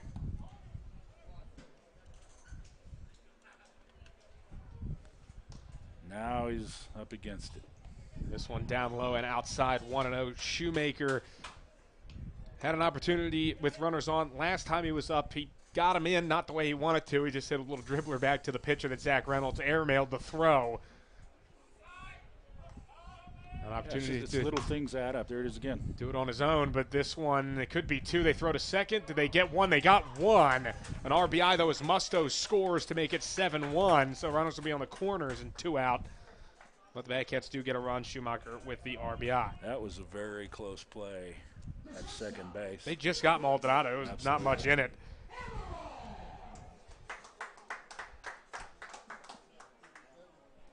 Two outs.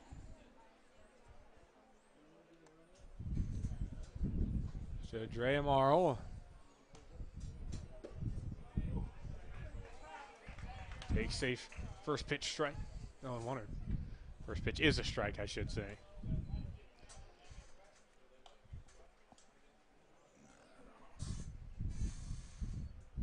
Time to get a hit here. Breaking ball, and he waited on it, hit pretty well out to left field. Diving play, and it's caught. Nice play. Bradley Morris with a web gem out in left field. How about that? And it saved 2 runs. So 2 runs. The Cats have to settle for just the 1 run as they bring another across to make it 7-1 end of the 5th here. We'll step aside on the Mad Cats Media Network.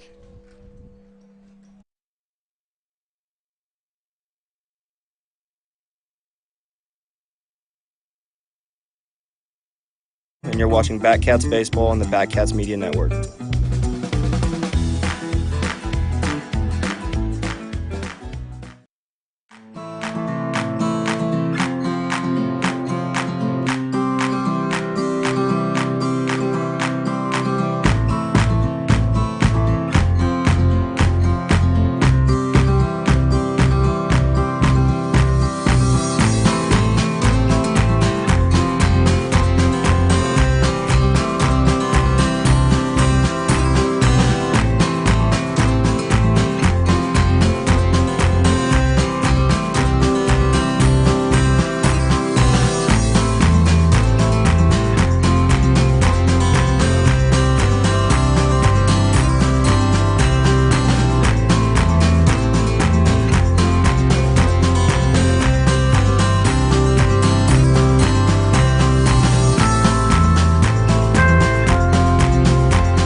And we're back here at the Great Bend Sports Complex. We thank you for joining us here on the Bad Cats Media Network, and thank you for cooperating with us through some of the technical difficulties. But we're here at 7-1, top of the sixth, and Hunter Robinson, the 2-hole hitter, lead off against Dash Albus, and the first pitch is going to head towards left center field, drops just over the outstretched arm of Dre Amaral. So a leadoff hit this time for the Pipeliners. Third hit of the game for McPherson. This might be their opportunity with Albus already had thrown a couple of pitches. If you're going to get to him, now would be the time. This would be it. Second time through for him. Brings up John Downey 0 for 2. He's hit into a double play and struck out. Lefty. It's tough against Albus, though, as this one's popped into foul ground left side, but this one too far. They are first pitch swinging. Going to try to attack him after they've kind of realized that waiting him out may not be the best thing. No, he's going to throw strikes. Just because of the way he's pounding the zone.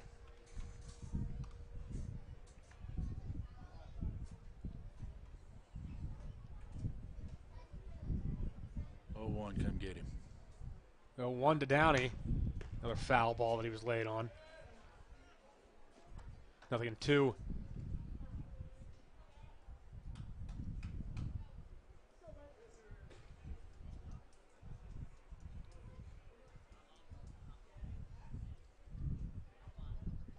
Way ahead here, Albus's pitch. Swing and a miss. Strike 3. Second time Downey's gone down on strikes. 5 strikeouts for Albus already.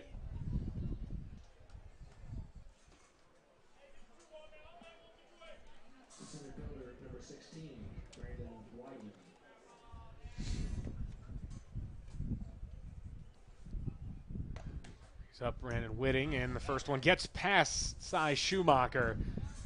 Gets Robinson to second base. McPherson still trying to get their offense out of neutral. 3 hits, 1 run, and really their only run coming off of poor defense by the Cats, who have 2 errors in the game. They started off very well. Outside 2-0. As we mentioned, we'll get a little tougher next time out for him, playing against Hayes tomorrow and again on Friday. The Larks are never easy. 2-0 pitch, down low, 3-0.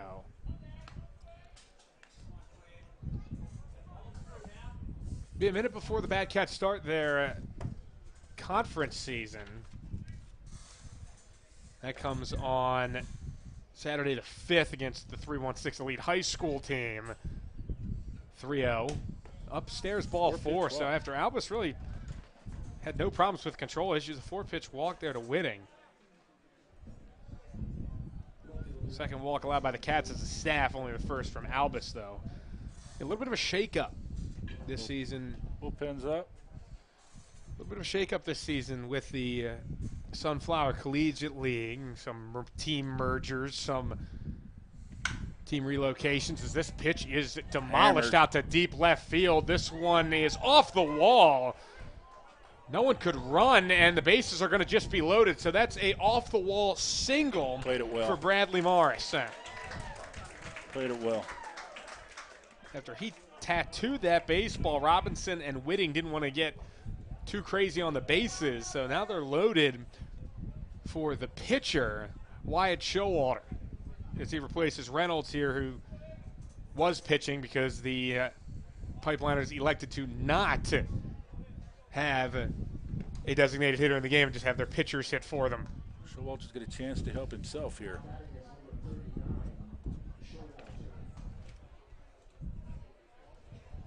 Wyatt Showalter, with his first at-bat, he is a no batting gloves guy. It's an old style, not something you see a lot every day, though. Good thing he's swinging wood. Showing bunt. Especially for someone out of high school, you don't know how much he swung with wood. He looked a little bit off kilter on that swing, 0-1. They all do. No one's going to swing with wood unless they have to. So we've talked with guys around just the Batcats and say, I mean, switching to the wood pad is probably one of the most humbling experiences in the sport. That's a strike on the outside corner, 0-2. He's filling it up. Just that sweet spot is so much smaller. Not that it's smaller, but just the forgiveness, I should say, is a lot worse. In metal bat, you don't hit the barrel, you can still get away with it, not with wood. Yeah. Ooh. Swing and a miss. He was an hour behind that pitch, strike 3. Good morning, good afternoon, and good night. But, yeah, it's a different world with wood than it is with metal. It absolutely is. It changes everything. And you know, and nowadays it's all about aluminum, and they don't swing with wood unless they have to. So this guy's got. First pitch to Rogers is and away, a ball, no strikes.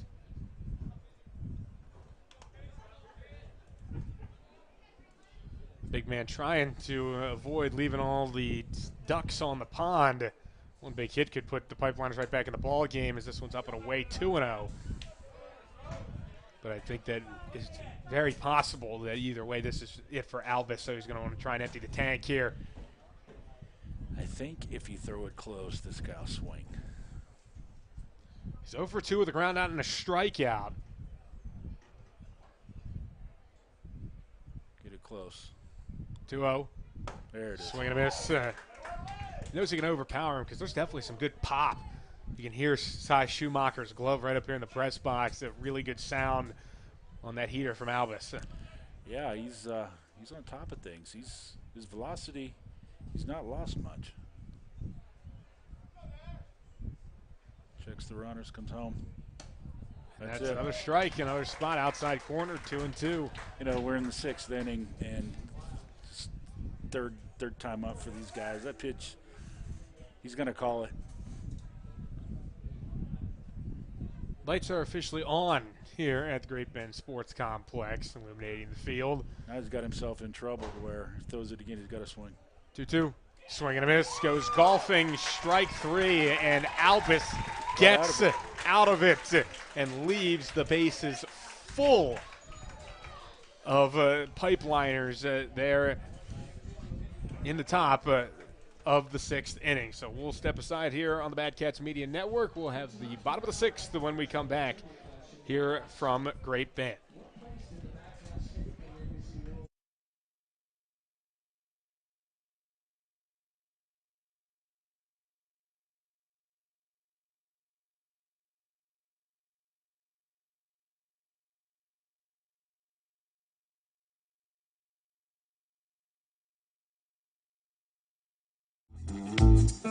This is left-handed pitcher, outfielder Matthew Howell, and you're watching the Batcats on Batcat Media Network.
Hey, welcome back here on the Great Bend Batcats Media Network. We are now into the bottom of the 6th inning. Another new arm here for McPherson, their third and final player off the bench. This is Dustin Childress, another incoming player, so not sure where he's playing ball next season. Couldn't find where he was playing this year either. But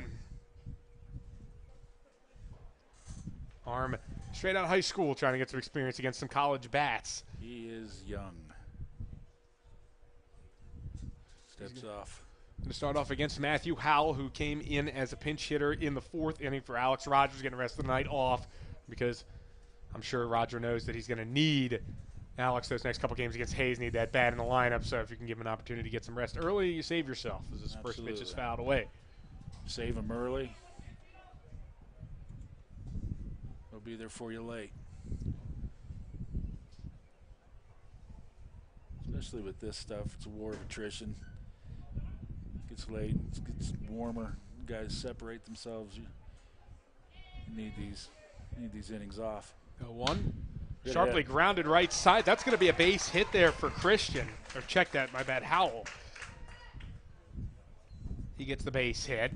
That's a leadoff man. Ripping one through the right side of the infield, and this is Dawson French, who came in for Kyle Gates that same 4th inning. Dawson with a ground out his first time up.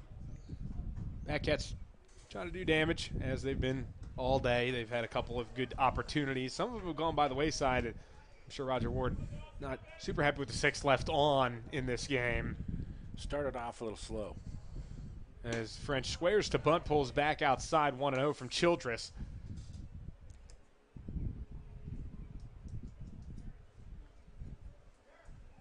Let everybody swing it, see what you got. Never know unless you find out.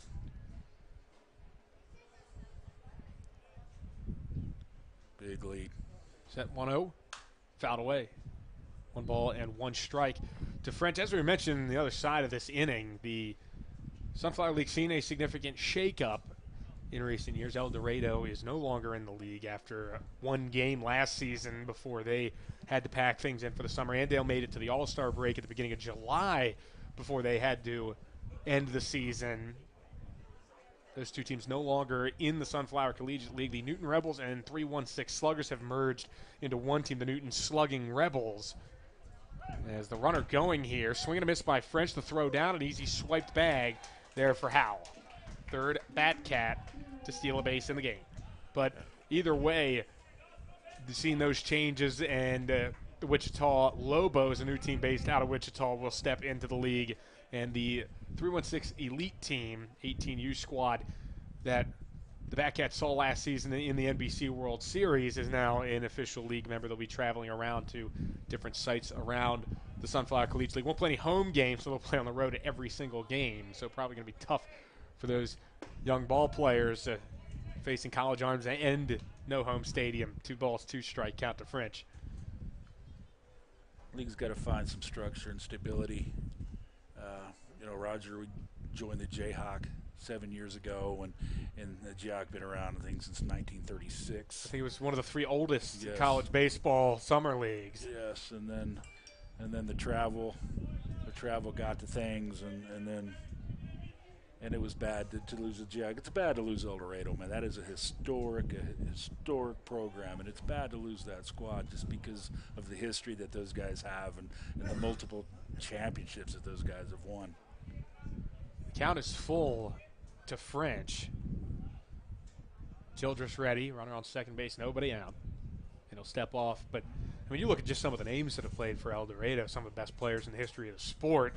Barry Bonds, Roger Clemens, both guys that played for the Broncos. And just in Jayhawk, you can expand that to even more great ball players. Absolutely. Hayes is out in the Rocky Mountain League now, and they were Jayhawk member for so many years. And Albert Pujols comes through there, and we lost the BJs. They're also out in the Rocky Mountain League, and that's Lance Berkman, and that's Craig Biggio, and that's where Roger played for them. Those are the programs that year in and year out are going to be there. They're never going to fold. As French gets into one right center field, and diving and not getting it is Whitting in right center field. That's going to allow a run to score as Howell comes across and gets an extra base in there for French. And that makes it an 8-1 game. If you're going to sell out, there's nobody behind you. Hey, it's a risky play. It is a if risky you don't play. make the play, There's nobody behind you to back you up. you are in for it. And that's what happens there. Cats up to 11 hits, 8 runs. And Still nobody still out. trouble looming with nobody out in the middle of the order coming up, including guys that have already gotten hits in Grant Farlander and Bodie Waller. Here's the pitch. Swing and a miss. Nothing in one.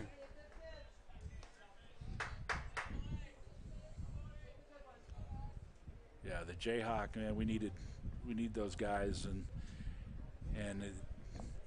when that folded, it changed everything, because that's the league that Roger had initially applied to, and you know, you get your 3-game series, and then you got your 3-game back and forth, and you know, it's just it's unfortunate, but you know, those Jayhawk teams are stable. Except El Dorado.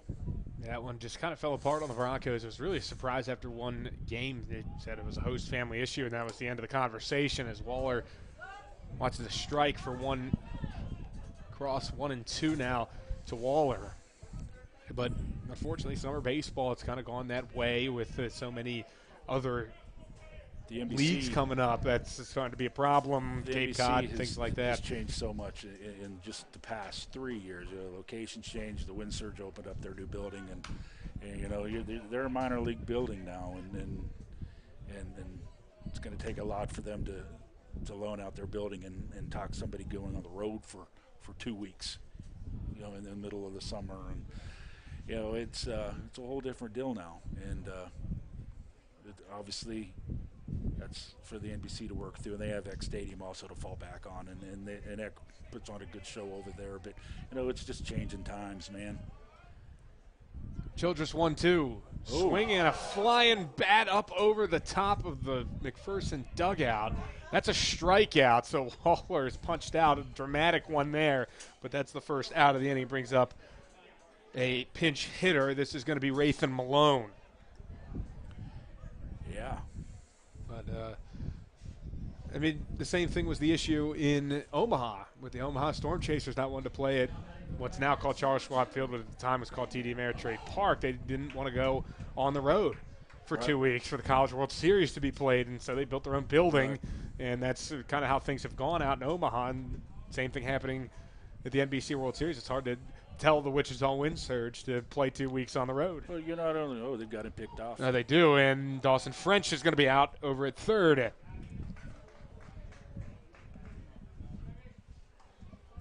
Tried to get another big lead there and make the move off the pitchers that haven't really been holding runners on, but that time gets hit. You know, Lawrence Dumont, the team that was there, and the name escapes me right now, but that was an independent league. It was an unaffiliated minor league team. But, you know, not only the Wind Surge, you're talking to them, you're also talking to the Minnesota Twins. You know, and so you're taking after 2 guys there in two different organizations, and it's hard to get a minor league program, a minor league squad to spend 2 weeks on the road consecutive. It's hard to do.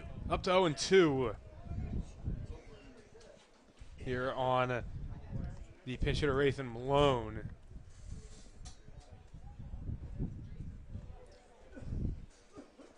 Malone pinch hitting here and try and make something happen with now nobody on after French got picked off.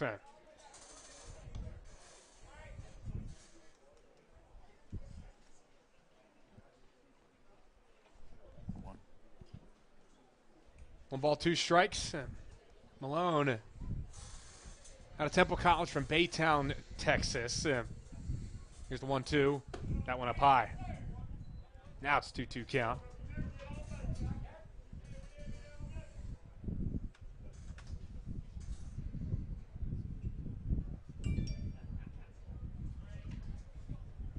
8-1 the score. Big lead here for the Bad Cats in their opening game against McPherson. Working slow. 2-2. Breaking ball that's fouled away by Rathan Malone. Roger Ward made a point this season to really try and have a junior college feel to this team. He likes their attitude out on the field. Last year there was a kind of a mixture, certainly junior college represented, but they had a Division I player, a couple of Division II guys.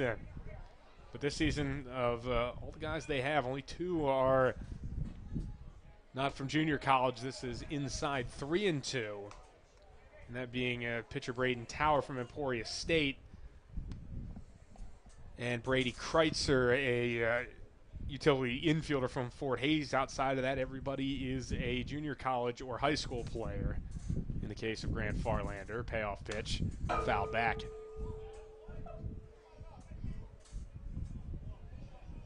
It's good to have local flares, local flavors. You know, these guys are well aware. These guys, these Barton guys, they play in Great Bend. They know what's going on, and then they all know Roger.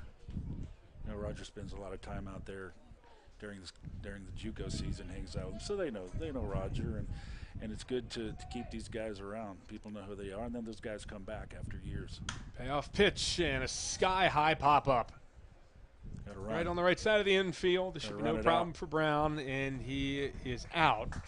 Roger Ward certainly not happy with it, as Rathan Malone pretty much stayed over at home plate.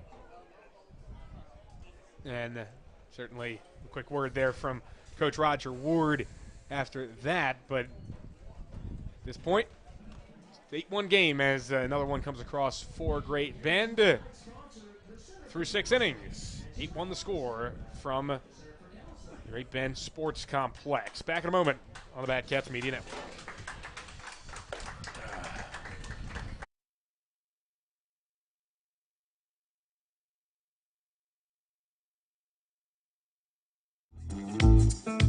This is infielder Brady Kreitzer. You're watching Batcats Baseball on Batcats Media Network.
Back on Batcats Media Network.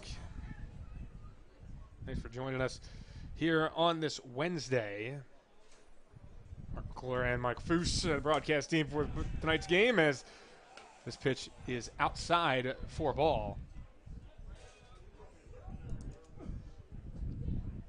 Good to see a Hayes kid on the Great Bend roster. This is Brady Kreitzer. Listed as a utility guy, he can play on the infield, but he did mention to Coach Roger Ward before that he can work as a pitcher, get a couple innings if needed. 2-0. And that will only help him. Again, like you said, the more you can do, the harder it is to keep you on the bench. Absolutely. And gets you an opportunity to get on the field, and he's taking advantage of that as this one is popped foul. Fidel Hatch leading off this inning, and it's a 2-2 count. Battled back, fell behind, got back to even. See if he can close it out.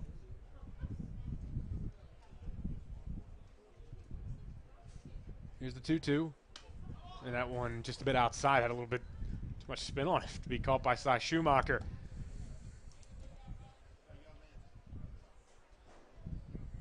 Overall for Albus, though, a lot to like.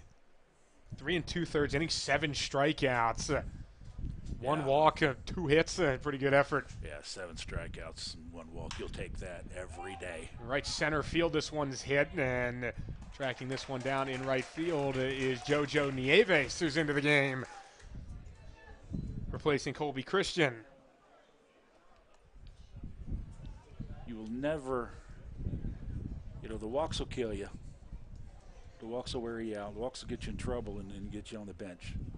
But man, 7 strikeouts and 1 walk, that'll fly anywhere.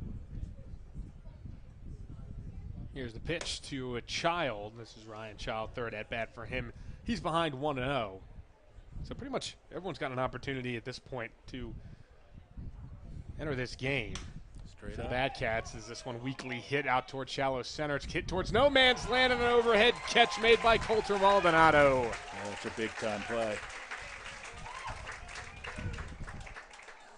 One of the hardest plays to make is when it's hit in the air like that right at you, and you have to retreat. It's hard to keep your eye on the ball, but a good grab. Absolutely, got your back to the play. Batcats have played well tonight. And back to the top of the order. This is Jaron Oh, Brown. that hook. Good hammer there. That's 0-1. Boy, and he is working quickly. You like to see that. And he's going to get out One of this over inning. towards short, and Amaral with the throw, and they got him a 1-2-3 inning for Brady Kreitzer. Could not have been easier for him to come out of the bullpen with quick 3 outs, and we are through 6.5 here from Great Bend. Cats with a comfortable 7-run lead. Back in a moment.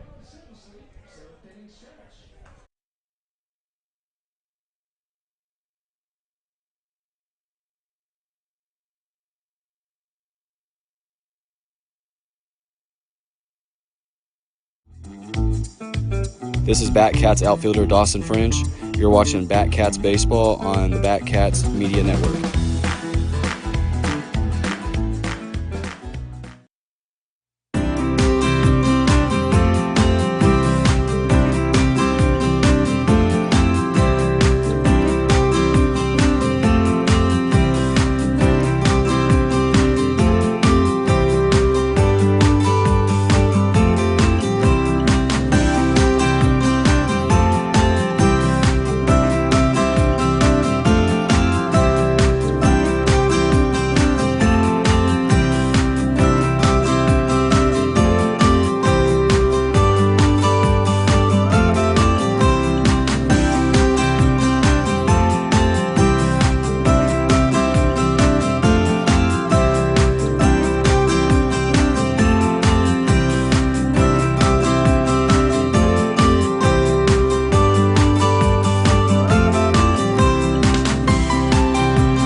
We're post 7th inning stretch now from the Great Bend Sports Complex, home of the Batcats for 2 days until they're back closer to home. Actually, technically farther if you count by miles, but we're playing at Lawson Biggs Field at Barton Community College for 3 games, and then the hope is that the construction will be done at Al Burns Memorial Field, and the hope is that it was worth it. There's a lot of improvements being made at Al Burns to try and create a really great atmosphere for the fans.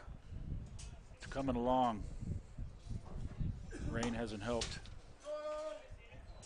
Strike 1. First pitch is a strike. This is still Dustin Childress. This is Hunter Gautreau, who is pinch hitting for Adam Musto, as that's a strike. 0-2. Hutchinson Community College veteran at this point, having played 2 seasons there, from Moss Bluff, Louisiana. This one down low, 1-2. See if he can make an impact. 5'10", 170. One of, as we've said, 3 Hutch Blue Dragons on this team. 2 if you count veterans of Hutch, as Musto is going there. 1-2. Downstairs, 2-2, but not your typical 18-year-old. He's 20. Musto from Australia. So he's a little bit more of a veteran compared to your normal JUCO player. Pretty solid debut for the Australian tonight. Got a lot of support in chat, too. So yeah, appreciate, I'm sure he does, all of the support. His account is full here on Gautreau. It's winter in Sydney, isn't it? It must be. It has to be Southern Hemisphere. I think that's how it worked. I took astronomy this year. I should know that. There you go. I'm pretty sure it's winter over there. Payoff pitch. Swinging a pop-up right side. And Brown has it. And there's one out. Couple of pop-outs in a row for the Bad Cats. It was Rathan Malone to end the last inning, and to start this inning, it is Gautreau popping out. And this will bring up Jojo Nieves from Barton. He is replacing Colby Christian, replaced him in the outfield last inning, at least as far as we know. That's when it happened. Good to see everybody getting involved. Make a chance to make something happen. First pitch to Nieves. That one blocked behind the plate by Hunter Robinson. Nieves is just a spark plug. This guy's got so much energy when he goes out on the diamond. One of the biggest cheerleaders you're going to find. When he's not playing, when he is, he makes the plays. He's not the biggest guy out there by any stretch of the imagination at 5'5". Small target. That one down low, 2-0. Certainly difficult for the pitchers trying to find his strike zone. Absolutely. Tough to pitch to. If they call it a disadvantage, you try and turn it into advantage best you can, and that's what Nieves tries to do every time he steps in there. Absolutely. Count 2-0. Here's a pitch. Same spot, missed that. That one outside, 3-0. For McPherson, it was really just an implosion in the bottom of the 3rd inning that doomed them in this game. 6 runs across for the Bad Cats that frame. If you take that out, it's a 2-1 game. Just the end of Zach Reynolds' day was just very forgettable. Yeah, they haven't. They melted down 1 inning. They haven't played all that badly. 3-0. That's a strike. Yeah, I was going to bring that up shortly, Foose, is that, I mean, when you really think about it, McPherson, from a pitching standpoint, you know, outside of that 3rd inning, he's been pretty strong. The hitting, you know, the situational hitting hasn't necessarily been there, but overall, it's not like they've really been run off this field. No, it's been a better game than the score, so that's going to be a flare. This is going to be a tough play. It's a little bit of a late read out there in center field for Whitting, but he slides, recovers, and makes the catch for the 2nd out.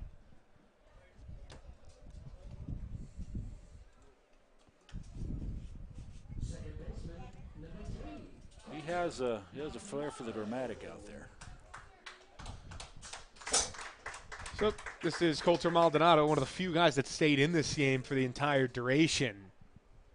Coming up to hit, he's 1 for 2. He was hit by a pitch, an infield hit, and a strikeout for him, and a run scored. The set and the pitch down low. It's been a very well umpired game. Pretty clean by the Bad Cats. Roger should be pretty happy. 1-0. And that's a strike. A little high and away, 1-1, but got the call. 3 umpires in this game. It's kind of surprising. Normally you see 2 be standard for most Sunflower Collegiate League games, but a little bit different for Roger Ward with these ups. Bringing in 3 to do today's game. 1-1. Swing and a miss. He was late. 1-2. Yeah, way behind on that. Childress looking for the 1-2-3 inning. Protect. It's coming outside here. Here's the pitch. Went inside, and this one going to be fought off into left field. A base hit from Maldonado. Second hit of the game for the second baseman from Barton. As the Cats refuse to go quietly here in the bottom of the 7th, they'll extend it. This brings up Cy Schumacher. No hits yet today for him, but he does have an RBI and has reached base twice, once on an error and once by a fielder's choice.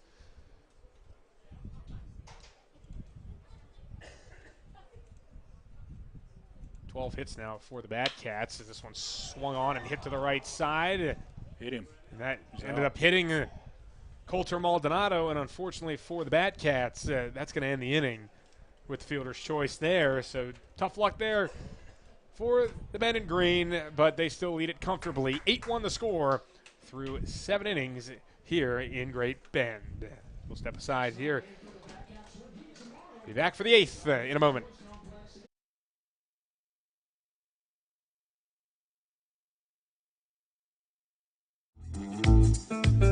This is outfielder Riley Silva, and you're watching Batcats Baseball on the Batcats Media Network.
Welcome back to Bad Cat Baseball here on the Bad Cats Media Network. We thank you for joining us. We are into the 8th inning now from the Great Bend Sports Complex, staying with Brady Kreitzer as his first pitch goes outside.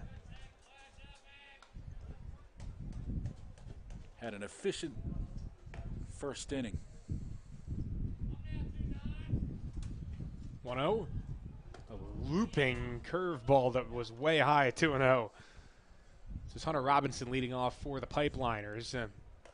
1 for 3. My apologies. 2-0 pitch. That's up high. And it counts 3-0. 8-1, nothing free here. Trying to get back into the zone. Can't do it there. And Robinson walks.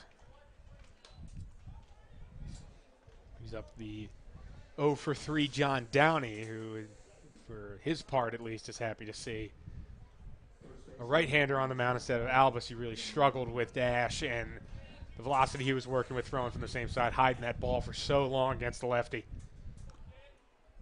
This guy will help them as the season goes on. That one's upstairs, 1-0.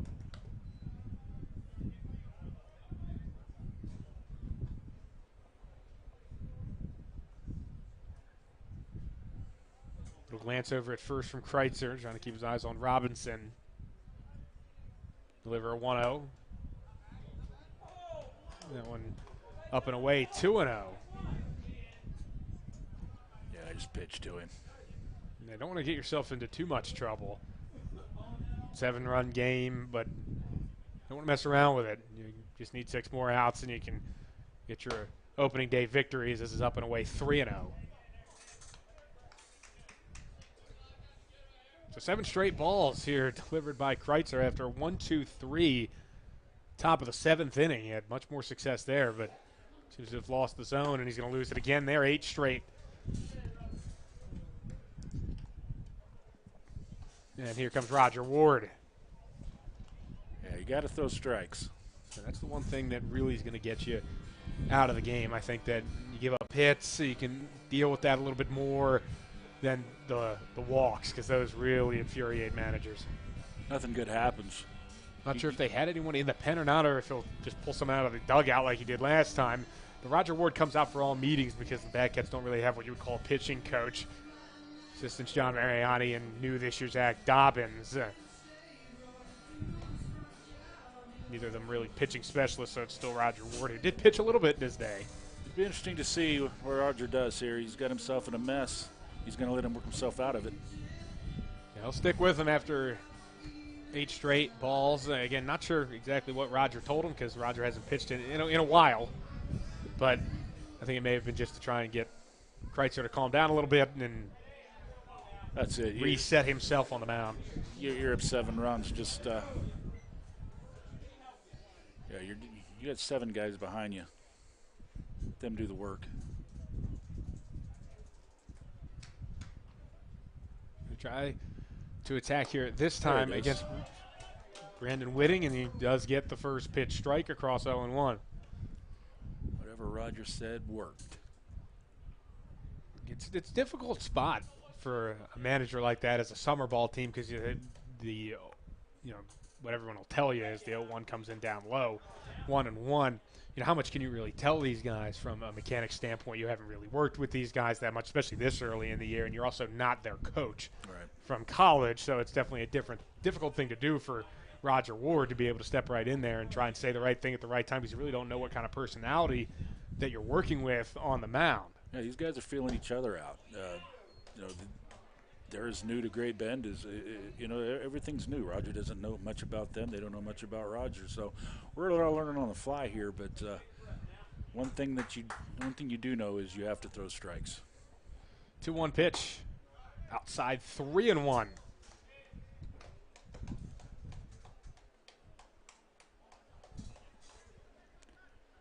So Kreitzer on the verge of loading the bases with none out. And nobody is swung. And that's outside ball 4, so Whitting walks to load the bases. And here's Roger again.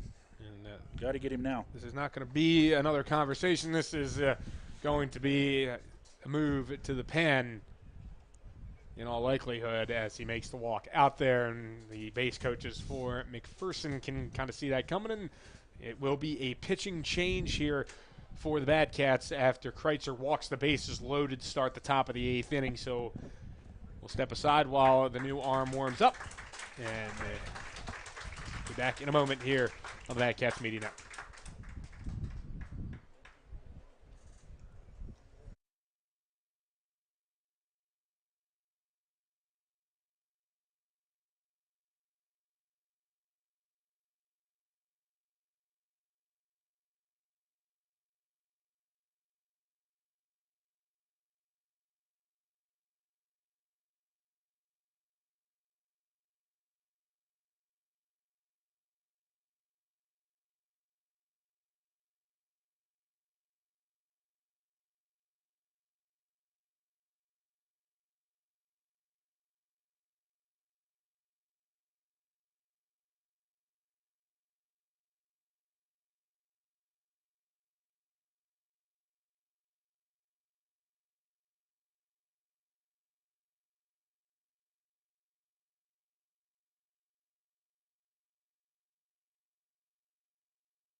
And we're back here on the Great Bend Bad Cats Media Network. Mark McClure, Mike Foose on the call, and we thank you again for hanging with us here into the later night in Central Kansas. New pitcher is Tyrus Riley, and his first pitch is a strike. Woof! That had some gas on it. 0-1 to Bradley Morris, and Riley a unit on the mound. 6'7", 190, freshman from Barton, originally from Bentonville, Arkansas. He has inherited a mess. Yeah, bases are loaded, nobody out, and still some baseball to play here. Don't want to mess around too much. Even with the 7-run lead, you can get away from you quick. And then it's on the outside corner, 0-2. Riley at Barton, 5.19 ERA. Pitched 34 and 2/3 innings, 17 appearances, 1 start. Definitely has some velocity. 0-2. That one down low. 1-2. So definitely a lot of potential for this guy, especially with some of the other Barton arms departing. Big pitch. 1-2. Down low. Had some movement, but could not get the swing out of Bradley Morris, who does have 2 hits. 2 balls, 2 strikes. It was a walk for Robinson, a walk for Downey, a walk for Whitting in this inning.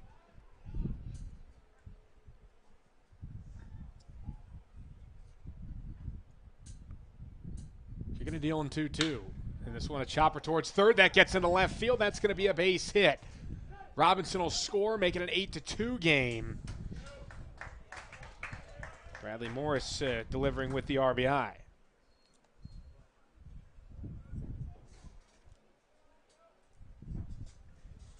First hit this inning, believe it or not, after all those walks. Station to station. Moving him 90 feet at a time. That's got to be the mentality for the Pipeliners if they do want to come back into the game. You're not going to do it all at once. This brings up Dustin Childress. No balls, 1 strike after he fouls the first pitch off. Another pitcher that's got to pull double duty here and swing it after the Pipeliners elected to not use a designated hitter in this game. They've set themselves up with a chance. 0-1 inside on, but that caught the corner, as you can see. Childress kind of crowding the plate a little bit, so even when they kind of seem to move out of the way, it seems like it's inside, but it's really not when you have your toes on the chalk. His toes, he's setting up inside. So it's going to be really difficult if Riley can hit that spot for any type of contact to be made. He's going to bust the bat. 0-2. Swinging a foul ball by Childress. He stays alive. He is set up way inside. As a pitcher in high school, certainly probably handled the bat a little bit, but not against college arms. No, it's coming up on you quick. 0-2 from Riley. Outside, and it gets away a little bit from Cy Schumacher, but no one trying anything. Everyone stays where they are, and it'll just be a 1-2 count.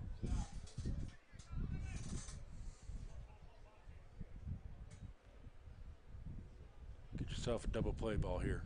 That's what Riley's looking for. Induce anything on the ground. You'll give up the run for outs at this point of the game. But he'll step off here as time's called.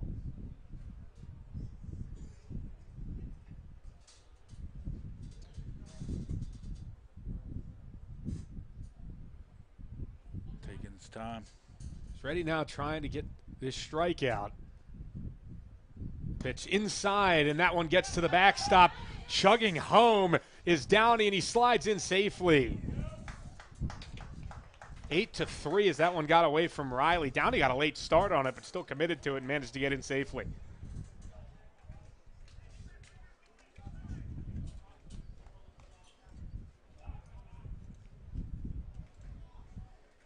So 3 runs in for McPherson now, and just a 5-run game. They can try and claw themselves back in. There's still 2 more runners on, nobody out. Getting yourself into a danger zone here. 2-2 count.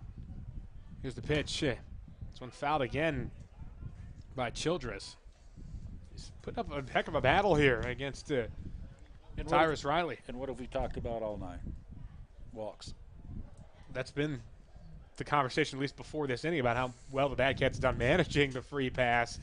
And then 3 to start this inning, and Childress is got a 2-2 count, making it difficult for Riley. He's throwing a lot of strikes, but can't seem to put him away. Pitch and swing and a miss there. Drop third strike, got a run. Wow. Third strike, but Childress just trotted back to the dugout, so that is the first out. First strikeout for Riley as a Batcat, and it'll bring up the big man, Peyton Rogers. Here he comes. They had an opportunity with the bases loaded in the 6th and couldn't deliver. He'll try and deliver with 2 on and 1 out here in the 8th. Swings and foul, tips one into the mitt, 0-1. If you get it close, he's going to swing. Thing is, if he makes contact, it's going to go. That one down low, 1-1. It does seem that Rogers has that kind of, if it's not a ball right out of the hand, it's probably getting swung at. It's all or nothing. 1-1. That one a grid spot there, low and in, 1-2. He's the second coming. Well, I'm old, so I don't know if anybody listening remembers Greg Luzinski. Remember Greg Luzinski? I do not. The Bull? This guy is Greg Luzinski. 1 ball, 2 strikes, and he hits one the other way line, but it's caught over at first base. Runner off the bag at second, they'll double him off, and that will end the inning. Ran themselves out of an inning. And they may look back on that one with some horror as the Pipeliners continue to leave guys on base and just struggle with focus at times and things like that. It was hit hard, but you don't want to get too far off the bag there. It took him far too long to respond to the fact that the ball was in the glove. And yeah, especially couldn't get it done. Especially the plays right in front of you. So that'll do it for the top of the 8th. We're into the middle part of the 8th inning, and we'll take a break here on the Batcats Media Network. Yeah. See you on the other side of this break.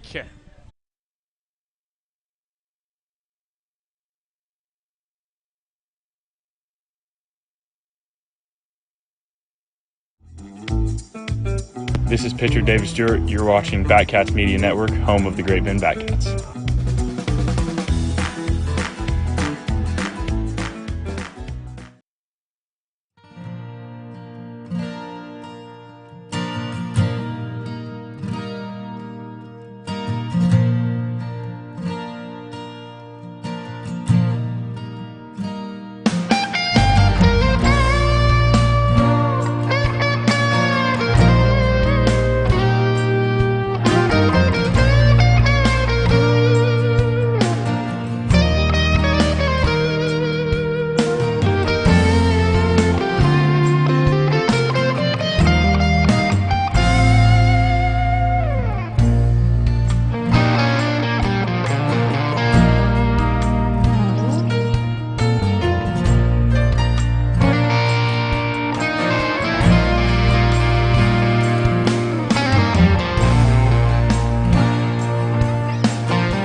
Bottom of the 8th here in Great Bend. Pitching change for McPherson as it is Fidel Hatch taking over on the mound for this last inning, or at least you would expect to be the last inning of the Batcats offensively, and Dustin Childress goes over to third base where Hatch was originally, so those two with a little swap. And Batcats will come to start here with Dre Amaro. First pitch is high. 1-0. A lot interchangeable. A lot of movable parts for McPherson. They've got to get some sort of help. Just exclusively a numbers issue for them as a strike on the outside corner there, 1-1, and we were talking about it between innings. I mean, they got to be happy with the fact that with 11 guys, I mean, they showed up in this game and they played, hard.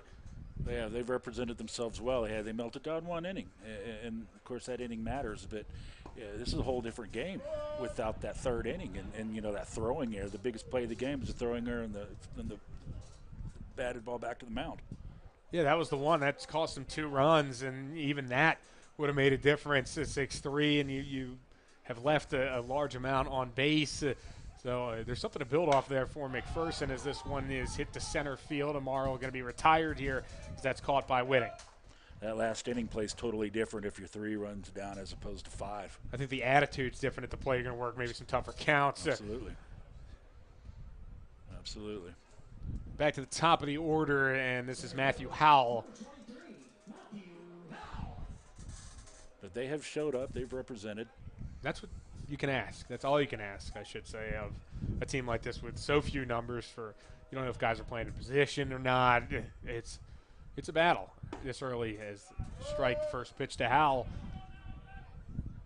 But they've weathered it for the most part, and to be in the game, I think that's what you can ask for before the game. If you would have told the Pipeliners they'd be in it, I think they would have appreciated it. Absolutely. They've given themselves a chance, and they've had a couple innings to where they could have did a lot of damage. And this game could be a lot closer than it is. It's a ball and a strike.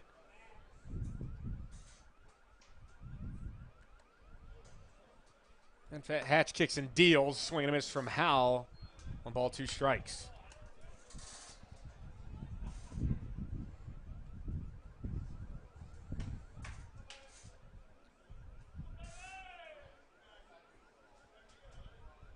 Howell's 1 for 2. Run scored a stolen base for him in the game, so not bad coming off the bench for Alex Rogers. 1-2 down low, and this one gets away from Hunter Robinson, and the count's 2-2.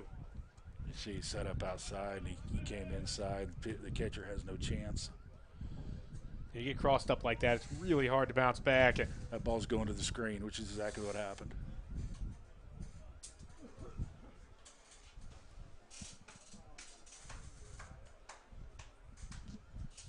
Here it is again. Another chance, 2-2, is setting up outside. The pitch. Swing and a miss, went golfing. 2 down as Hatch gets the strikeout.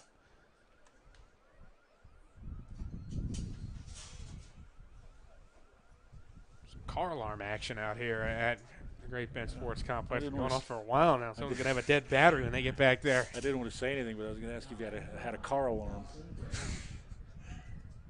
It has been carrying on for a while. This brings up Dawson French. Nobody on, 2 out. First pitch to him. Good pitch. That's a good one. Good spot. 0-1 again. Another guy, Hatch, not working with a ton of velocity, but there's been plenty of guys that have proven if you can hit the spots, you can be successful. I mean, talking about guys like Jared Weaver, Jamie Moyer come to mind immediately. Guys that'll throw strikes. You don't have to throw it 90, 95. That one's down low, 1-1. It's really 2 ways to be successful as a pitcher. If you can throw it past them or you can hit those spots, those are the 2 ways. You can miss barrels, and that's it. Do either of those 2 things, you got a chance. You can, you throw it at 95, 96 is great, but you have to be able to locate it. And at this level, a lot of these guys can. But if you're a scout looking for somebody, you want 94, 95, definitely. That's what you want. They have to locate it too. Because before, it used to be, I mean, if you could throw 98, you were in. Right. Pretty much immediately, regardless of whether you knew where the ball was going. Nowadays, it has become more of a control thing because a lot of guys can throw that hard these days with the regiments that are in place. Right. Now you see a lot of guys throw 98, 99, but that's not a guarantee to be a big-time player if you can't locate it. Yeah. This one, a one-hopper over towards second base, fumbled a little bit by Brown. Is he going to recover in time? No. He'll be hit with the error, and the inning will continue. Second error on the Pipeliners. Hasn't been a smooth game all around. 4 errors total between the 2 teams. pretty clean.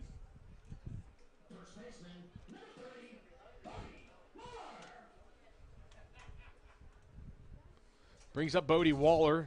He's been here the whole time. One of, I believe, 2 guys that have played the whole game. 3, actually. Cy Schumacher's also played the whole way. But Bodie Waller and Coulter Maldonado, the only guys that have gone the distance today. Check swing strike called either way, 0-1 to Waller.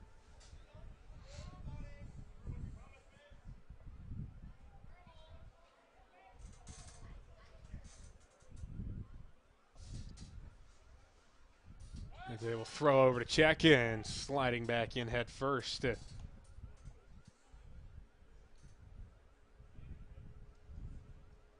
job by French to get back in as the count's 0-1 here on Waller. Good chance to do some situational hitting here. And pitch down low. 1-1.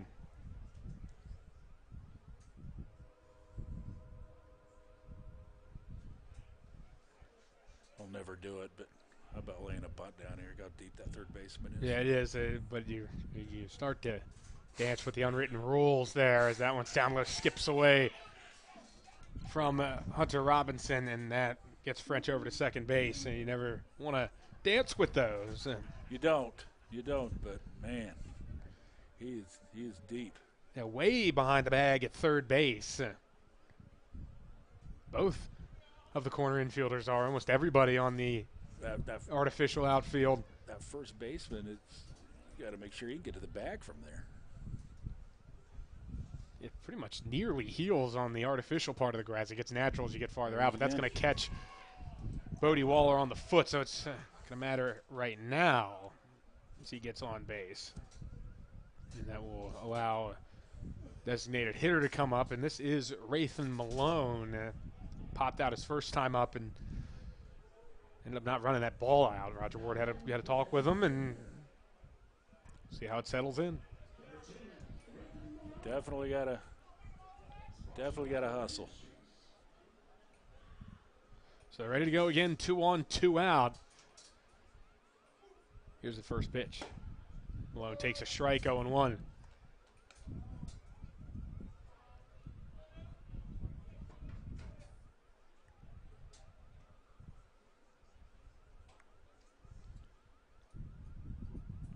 Pause here from Hatch and the 0-1 pitch, and this one weakly hit foul down the third base side. So the count goes to 0-2. 2 away. That's 1 strike away from closing the curtain on this inning. Trying to keep it right where it is, make it as easy as possible. Easy in air quotes there for the Pipeliners for the next inning. Last opportunity at the plate for them. We're going to need at least 5. Here's the 0-2. Swing and another chopper down the third base side. That one closer to being fair, but still foul. They went down and got that.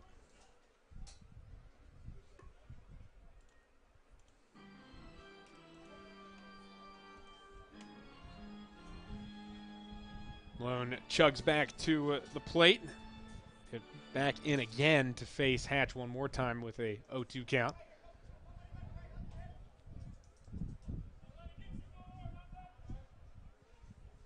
Good chance here to get some RBI so you can get it done.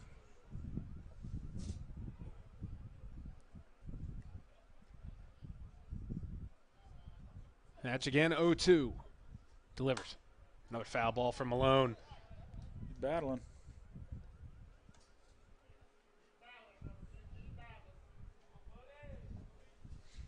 Either side backing down here. Hatch and Malone still going at it, 0-2.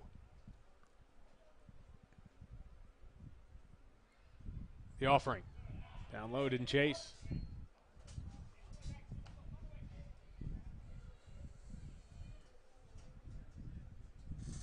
Ball, 2 strikes.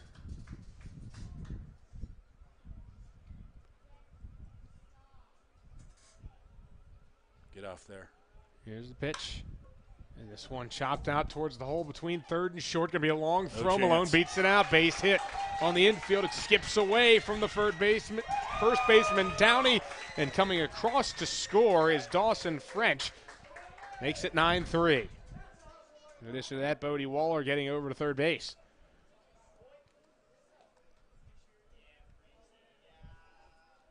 Yeah, once that ball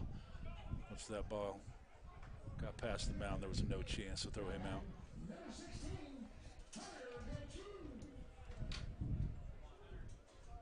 Third error there on the pipeliner. Should have just been an infield hit that turned into another as it was fumbled over at first by Downey. The inning continues again. First pitch, this one a broken bat blooper. That's going to drop a base hit in for Gautreau.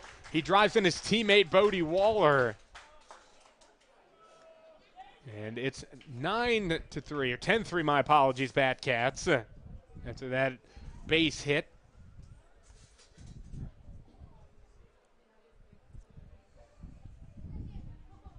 That's just an excuse me little bloop there. But definitely take it, no doubt about that. Got himself an RBI, and it's little things like that. You bat before. Battle, and he got himself a hit. So runners on the corners as the inning continues. This is Jojo Nieves. First pitch, and he has a little check swing out behind the second base. Bang! Another base hit on a check swing. Malone scores over to third base. Goes Gautreau, and Nieves into second. So we had a little check swing, broken bat hit, and then a check swing. Didn't break the bat, but still got a hit. We'll see a visit to the mound. But can he get more unlucky than that? Yeah. It's tough to be upset at him. He's forcing soft contact, but everything seems to find a hole. Yeah, that's stuff you just can't control. It's up to 11 runs for the Batcats, 2 outs. At this point, with runners on second and third base, it actually ends the ball game, as that would invoke the run rule. So pretty much one last chance for Hatch to get this out if he gives up a hit, and then we are calling it a night. Well, McPherson has played better. You'd hate to see him get run ruled here for the simple fact that there's out of arms by the end of the game. That's going to show up in the books as a run rule. They've played good enough to avoid that tonight. So it'll be Coulter Maldonado that will try and finish the game based into the outfield. He has his speed probably can end the game. His first pitch is going to get away from the catcher. And Robinson can't recover in time, so a run comes across. Gautreau scores. Nieves is over to third base, and it is 12-3. And now even a wild pitch. Another one would end the game. Yeah, this game's been reduced down to possibly one pitch. Here's the offering. That one up high. 2 balls, no strikes.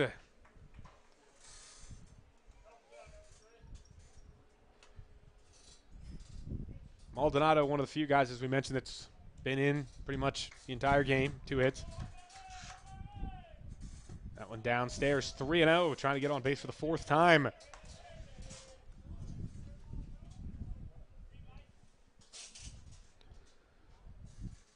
Yeah, green light. I think you certainly can give him one here at this point in the game. The pitch. He'll take a strike there, though. It would have been tough to make contact with that, even if he did swing or had the green light, 3-1. Certainly has it here. Certainly has it here. If he wants to swing away, find something that he likes. Pitch. Hits this one foul down the right side.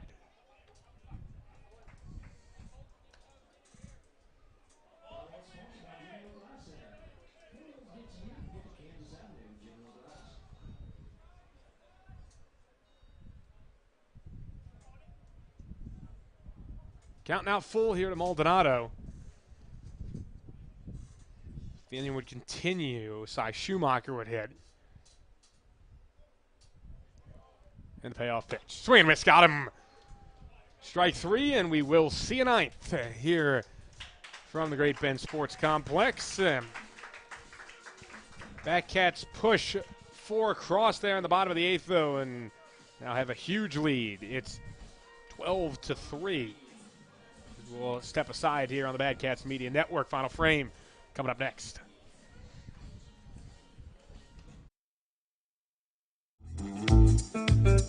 This is shortstop Dre Amaral, and you're watching the Batcats Media Network, home of the Batcats.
They're back here on the Great Bend Batcats Media Network. Cats leading at 12-3 as Tyrus Riley going to stay on the mound here, try and finish it off for the Batcats as this pitch is fouled off. And the count goes to 0-2 against Fidel Hatch, who came in to pitch in that last inning. Had a good inning. Inherited a mess, cleaned it up. Swing and a miss there. Strike 3 as Riley quickly gets Hatch for the first out. 2 strikeouts now for Riley, who came on with the bases loaded and only gave up 1 run. So I think that there's something to be said about that, actually 2 total. A lot to be happy about. A lot to be happy about with the entire the bullpen.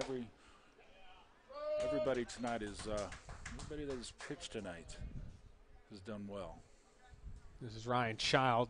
First pitch strike to him as Riley continues to pound the zone.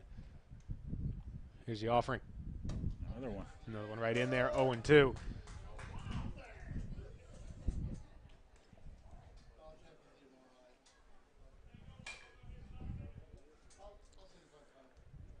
Set the pitch. Down low, 1 ball, 2 strikes. Child 0 for 3. 2 soft lineouts to second base and a strikeout for him. When you could have probably called a fly out. 1-2. Swing and a miss, right past him with a heater. Yeah, he's overmatched. That's his second time he struck out, and he is 0 for 4. Reminder that the next time for the Batcats, it will be tomorrow, Great Bend versus Hayes, 7 p.m. at the Great Bend Sports Complex. We'll have it here on the Great Bend Batcats Media Network. We hope you join us if you can't make it down to Great Bend for what should be a good one between 2 old rivals, Hayes and Great Bend. Absolutely, if you can get out here tomorrow night, by all means do it. There's no charge. There's no reason not to come out. Weather's going to straighten up. And it's been a while since the Batcats and the Larks have played. And I'm telling you, it's not going to get any better than that. And the Larks are good. And they'll bring it.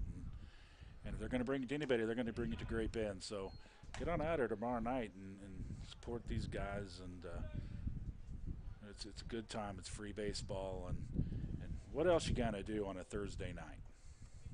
1 ball, 1 strike, count the pitch.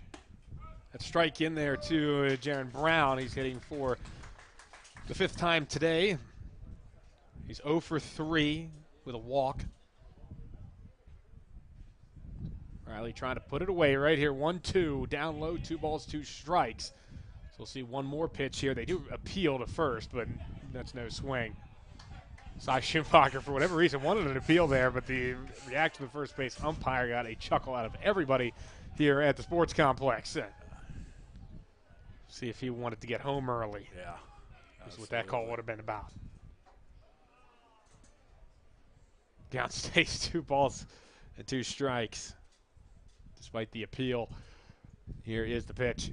Inside, that'll back you off the plate, 3-2. Oh, they're going to say it hit him. They're going to say that caught Jaron Brown, so be one more hitter to the plate this game. At least Hunter Robinson will be that man.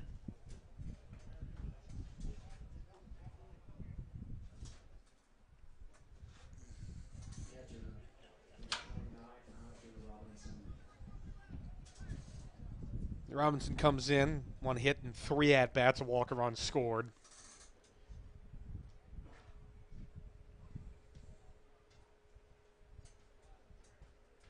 Set the pitch, swinging a foul ball.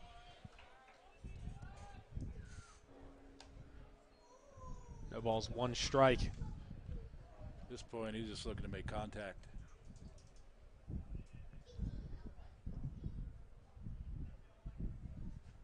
A 1, and he does make contact and hits one on the ground into right field, a base hit. Brown making the turn for third. He will get there, no problem, and runners on the corners. Let the ball travel, waited on it, went the opposite way, got himself a hit. Second hit of the game for Robinson, and that moves the chain for John Downey.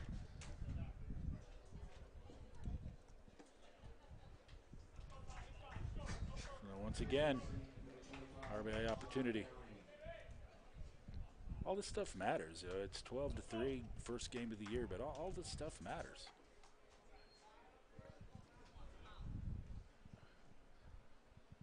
So Downey comes in, walk his last time up. It's one of those 3 Brady Kreitzer walks back last inning in the 8th. First pitch misses to him, 1-0.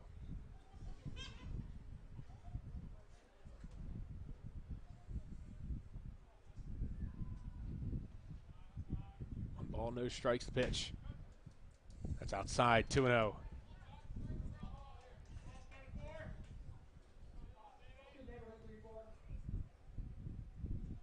Just get a ground ball and go home. 12-3. Bearcats trying to finish this one off. Pitch. Swing and a miss there. Got it past them, 2-1. Another fastball there from Tyrus Riley. Right-handed big unit. He is. He's definitely a big unit.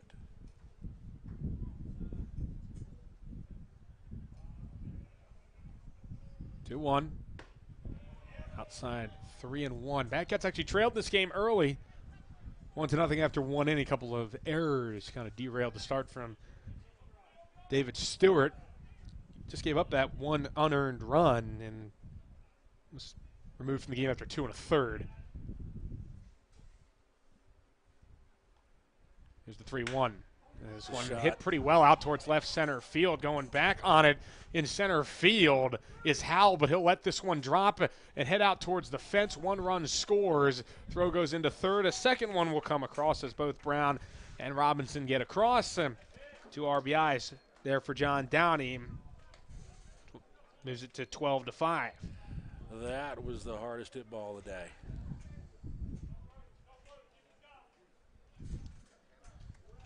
So 3 straight reach base after back-to-back strikeouts to start the inning for Tyrus Riley. This brings up Brandon Whitting. Still battling, they're not going away. First one, strike called on the inside corner, so at least a good start there for Riley.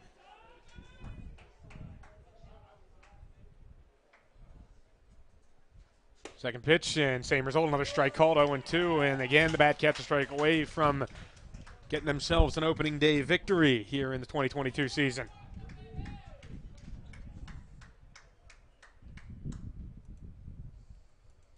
Riley set. The pitch. Inside. Did not get the call. 1 ball, 2 strikes.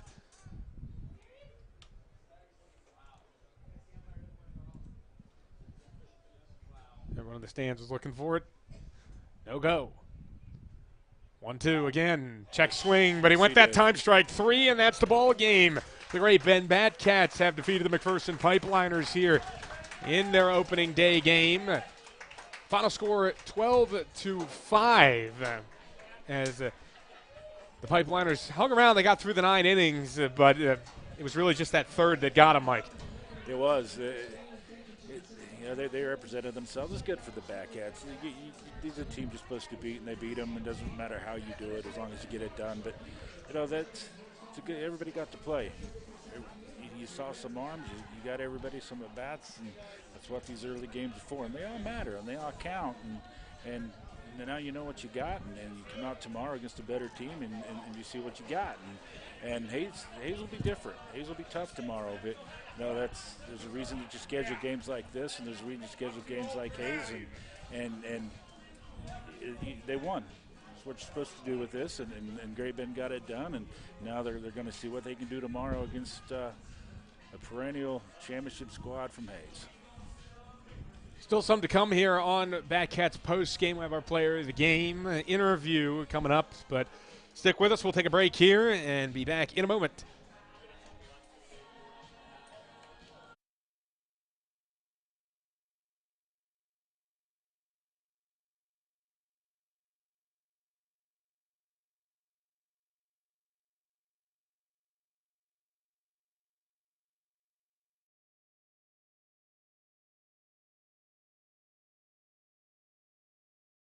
We've all heard what they say about us. Flyover state, middle of nowhere, a bunch of country folk. Go ahead and fly on over. There's nothing going on. Nowhere to be. And yeah, we've got a lot of hard-working, entrepreneurial, best neighbor you could ask for farm families. We're proud of Kansas, and that's why we built our entire network for it. Next Tech Wireless, keeping Kansans connected.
We're back here on the Great Bend Batcats Media Network. Final score here from the Great Bend Sports Complex. 12-5. We're here with our player of the game, Dash Albus. And Dash, coming out of the pen there, middle of the inning, how kind of did you adjust to coming in mid-inning? It's still a really close game, actually down at the time.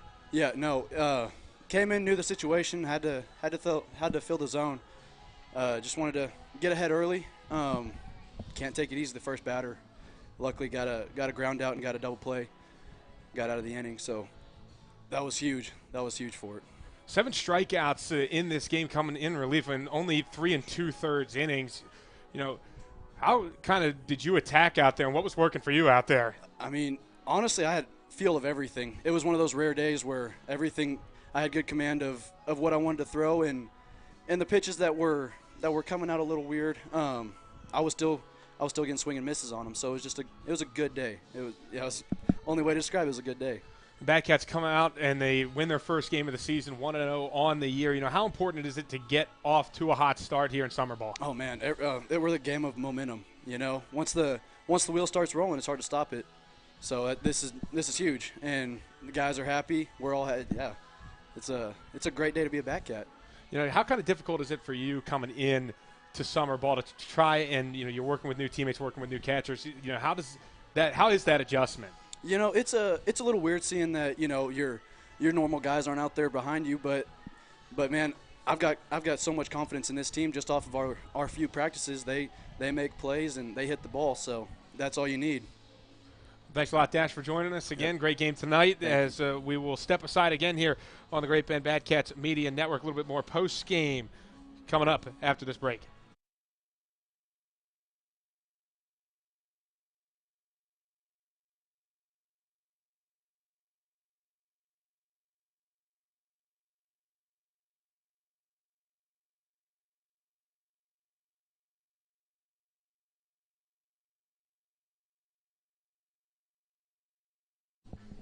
And we're back here again on the Batcats Media Network. Final score again, 12-5. Batcats win it on opening day. Winning pitcher was the man that we just talked to, Dash Albus, 1-0 on the season. Zach Reynolds takes the loss. He's 0-1 coming out for McPherson. But either way, I think for the Batcats, they just have to realize that this is a team that they kind of had confidence in that they were going to beat. It's going to be much, much more difficult for them tomorrow against Hayes. It's going to be difficult tomorrow. It's going to be difficult the next night. It's going to be difficult from here on out. So, hey, man, they did tonight what they're supposed to do. You're supposed to beat this team, and they did. And everybody got to play. Everybody got a look. And the bullpen, pitching staff, beginning to end tonight, pretty well. Had some hiccups in between in the later innings, but, it's 12-3. Sometimes we lose focus. We'll call it that and be done with it. Tomorrow night will not be easy. It won't be easy from here on out, but a win's a win. You'll take it, especially early on. They all count. They all matter. So build on this and carry it in tomorrow night. Get on out here tomorrow night if you're not doing anything. It's a rivalry that needs to be played, and it's back. So take advantage of it. Get on out here tomorrow night and see Hayes. They won't come through anymore after tomorrow night. So you got a chance tomorrow night. Come on out and cheer the Batcats on. So that'll do it for us here from the Great Bend Sports Complex. I want to thank everybody for tuning in here on the first broadcast of the season on our YouTube page. Appreciate you working with some of the technical difficulties we had at the beginning of the show, but overall turned out pretty good. 12-5 the final score. Thank you to all of our sponsors here for the Great Bend Batcats, OPI, including, my apologies, OPI Victory Barbershop, as well as the rest of the sponsorship group. We really appreciate everything that you do for us and continue to do for the Great Bend Batcats. So for my partner, Michael Foose, my name is Mark McClure. We thank you again for tuning in. Next game tomorrow, 7 o'clock Central. We hope to see you out here at the Great Bend Sports Complex. If you can't make it, we'll have a game right here on the Great Bend Batcats Media Network. So long for now. From Great Bend, this is Mark McClure signing off.